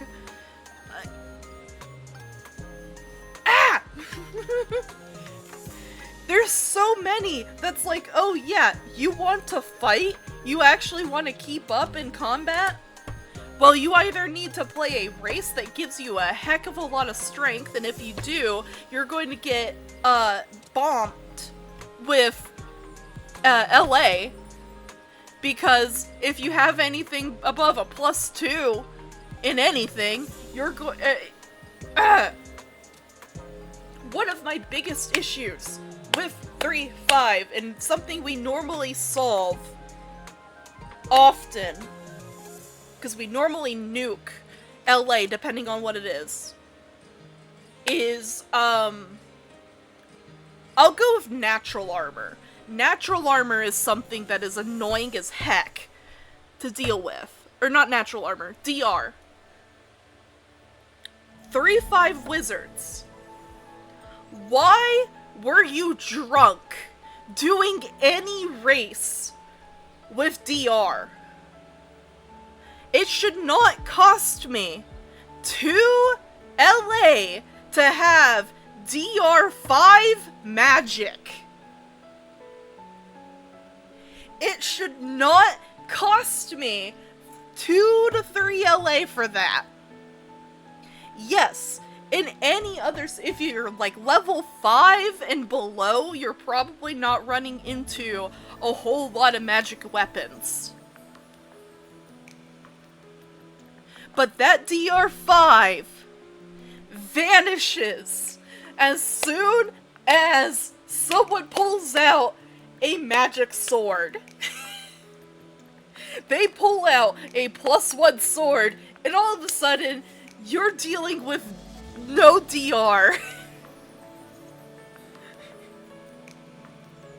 It is the worst DR in the game.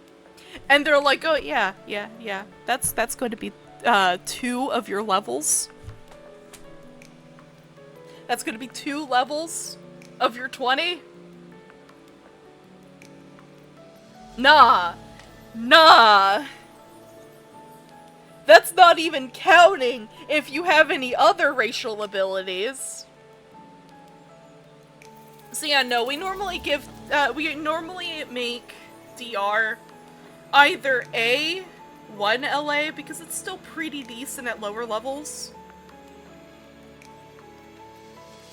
or B, we just let it be free. Because we also, in our normal games, when we're doing normal play, we allow people to build their races. So if you have a character in mind, and none of the races between Pathfinder 1st Edition and 3.5 don't fit the criteria, you can make your own goober using the Pathfinder race builder. That's how we normally play it. It's completely fine. As long as, like, you're willing to explain stuff if you pick out, if you're like me and pick out the weird niche stuff. Illumian and, oh my gosh. Oh, what is Vesna?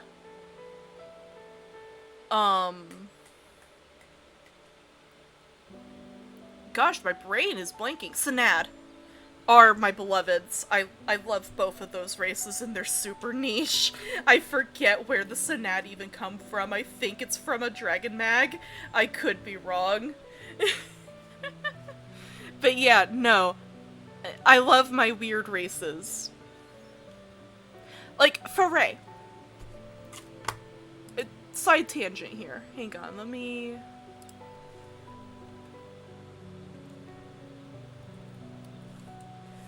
grab this SRD real fast.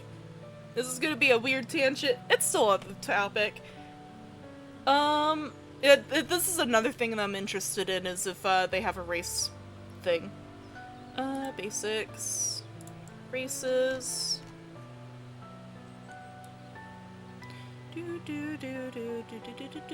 Going down here, because Synads are, like, way down here.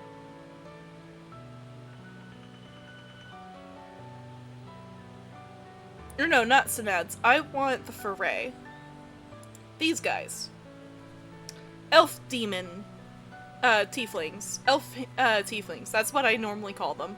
They're normally like a little bit more extra. I think they come from Races of the Plains or something like that. I forget what book they're actually from. It probably said it. Hang on. Races of Faerun. They're from Races of Faerun. So, automatically, you get a +2 dex and intelligence, -2 con. Are quick and smart, but their inbreeding makes them weak. Okay, sure. They get low light vision. Not too bad. Immunity to sleep spells and effects, because they're an elf. That also makes sense. They get dark vision and they get low light vision. That makes sense. Demon human. They get a land speed of 30, and when they have their wings out, they get a 40-foot movement speed with a low maneuverability. Not too bad. They can't, like, hover or anything like that, and they have to end their turn with their feet on solid ground or, like, in a tree or something. They can't be ending their turn with still able to fly. That's okay. Cool. Shape change. They can change into a human form and stay in that form indefinitely. That's okay.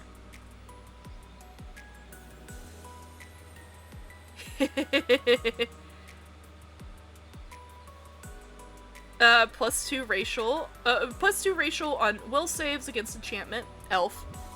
+2 on bluff, hide, listen, and search, and spot checks. Also fine. They count as elven. For special abilities and stuff. They're not a demon. And then this is where we get into the chaos.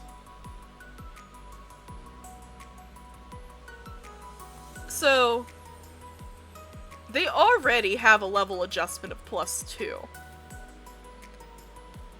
This is before they technically take this. They have to have 4 special abilities from here. Right? So, I normally don't like taking spell-like abilities. Mostly because I never use them.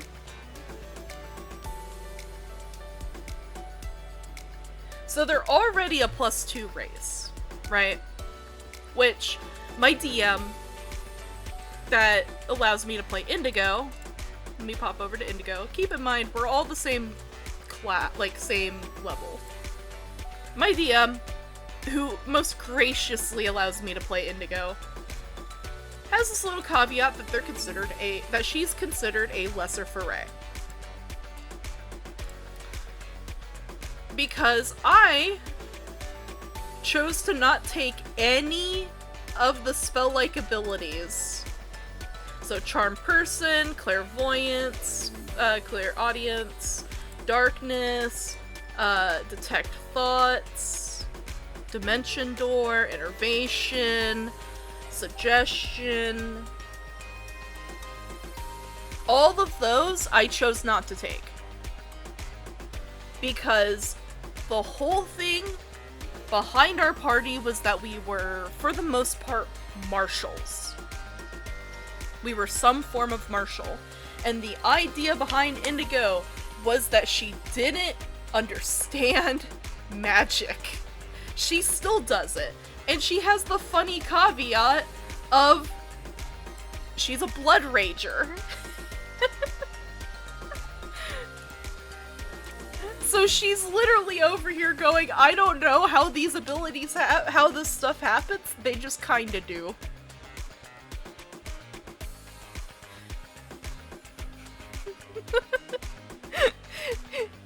I have no idea how I'm managing this, but it's working out. We ain't dead yet, and that's all that matters. But if you take a little look-see, anything that's non-magic based, half of my choices, which is damage reduction, has an asterisk. I have fire resistance 10. I have a +2 against electricity. And a +2 against poison. Yeah, that's exactly 4 that I'm able to take. The damage reduction would have made me count as a +3 Ferret. The only thing we really did to get rid of that +2 or +3, one was the fact that we all agreed DR5 magic is not worth an LA because it's stupid. It's not gonna break 5 points in combat isn't gonna break anything. It already has it. I have been on death's door multiple times during our campaign. That DR5 does not help. But also, we took away the native outsider thing. I am an elven humanoid, as you saw here. Or, do I even have that written down? No, I don't. Oh, yeah. Creature type and size. Medium elven humanoid. So yeah. That was 3 LA taken down to 0. To make it normal. It's so annoying. And it's not like Indigo. Indigo's base form is the humanoid form, too. That's the other little caveat, is that she doesn't start in the elf demon look. But yeah, that's my tangent of 3-5, what is with you and thinking DR is super ridiculous? Like, I know that in 3.0, so there was a thing in 3.0 that if you had DR, they had to have the level of the weapon. Exactly! Pathfinder has Fae with DR at level 1. Thank you! And what's bad is it's not like this throughout the entirety of 3.5. It's not like this. Some creatures do have DR and it doesn't give them LA. I don't remember what it is. I don't think it's DR5, I think it's like DR1, but still. It's all over the place. It's not just this. This is just the one off the top of my head that does it. It's so stupid. But we deal with the whole thing with making them a quote-unquote lesser version of themselves. Also, goodbye everybody that's about to go into the Shadow Realm Void. Have a good night. But yeah, no, it's annoying. It's so stupid.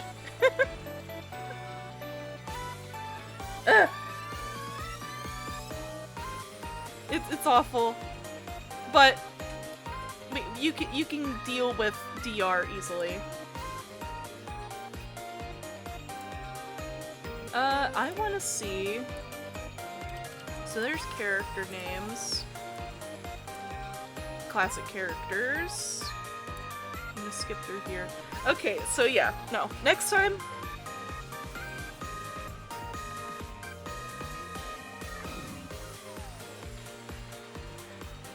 Oh my gosh! No!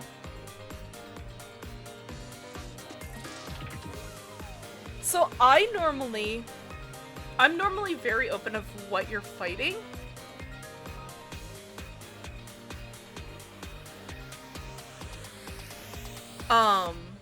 Again, artwork beautiful in this book. I love the artwork, man. But yeah, no, DMs being sneaky with what kind of creature you're fighting is so annoying sometimes. Especially if you're being tactical, and then you run into the situation of you can't affect this because you don't have MacGuffin.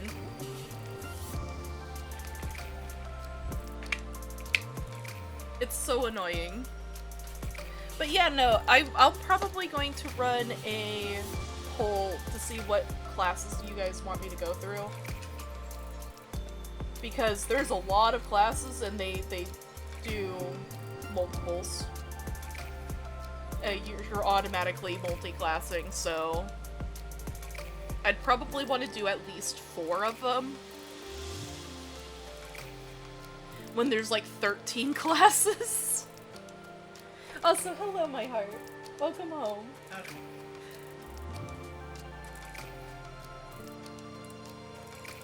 Let's see here.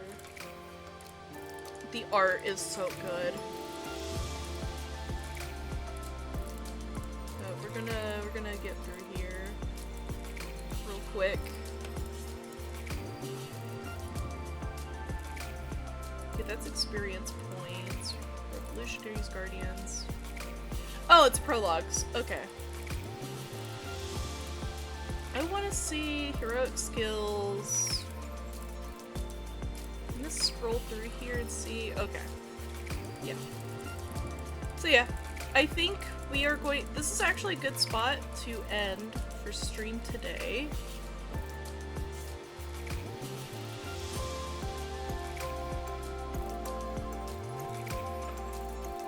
Yeah. Yeah, sneaky at level 1 is very cruel. So, our West March, I have a funny story about, not really sneaky, but funny. At least from a DM standpoint. My partner, and yes, I'm looking over at them, threw at them. If you have any experience with where did that thing come from? Book of Wild Darkness? My partner threw a bone drinker at a level 1 party. I don't remember who all it was. I know Roha was one of them. So we had a bard, a warlock, Zatabe, the cleric. a cleric. And a gnome wizard. Yep, and a known wizard. They... Maybe if you saw the cave full of hobgoblins, looked over, saw the big boss's territory and went, I should walk directly up to the big boss's lair, and then get hit with something that's 2CR above you. I feel like that's just your fault at that point. It depends on who it was. If it was Roha, yeah, no, that makes sense.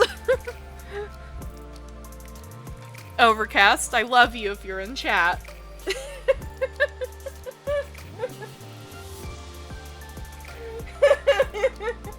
The subtle nods tells me it was Overcast.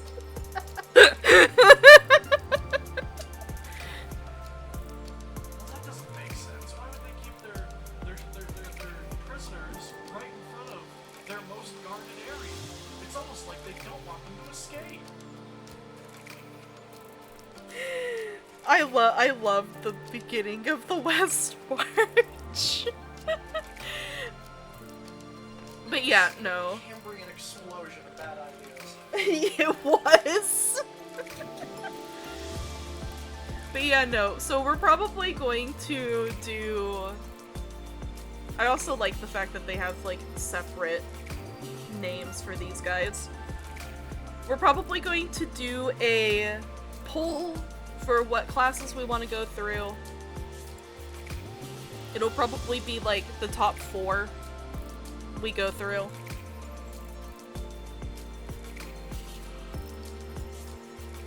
And then we will look through the rest of the book after that.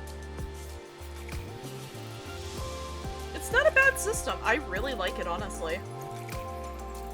It's very simple. It looks daunting at first, but I think that's like the thing of all TTRPGs, honestly. But yeah. I do think this is a good place to stop. So let me swap over to chat stream. So tomorrow, we're going to be continuing on our D2 grind. Chaos.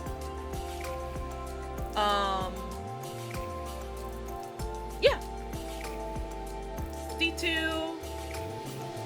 Do some more renegades, probably. Yeah. Probably more renegades. I might work on renegades a little bit tonight. Just so, we're not in expansion Hades. For, forever. Makes grabby hands. If you see me online, don't feel bad to just pop in.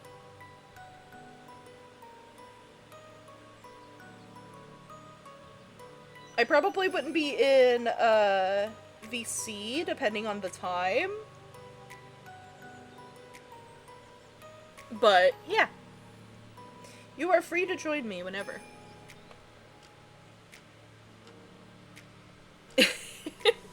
Yeah, no, it's because me and my partner share the same living space. So my desk, like, my partner's currently, I know you guys probably heard them.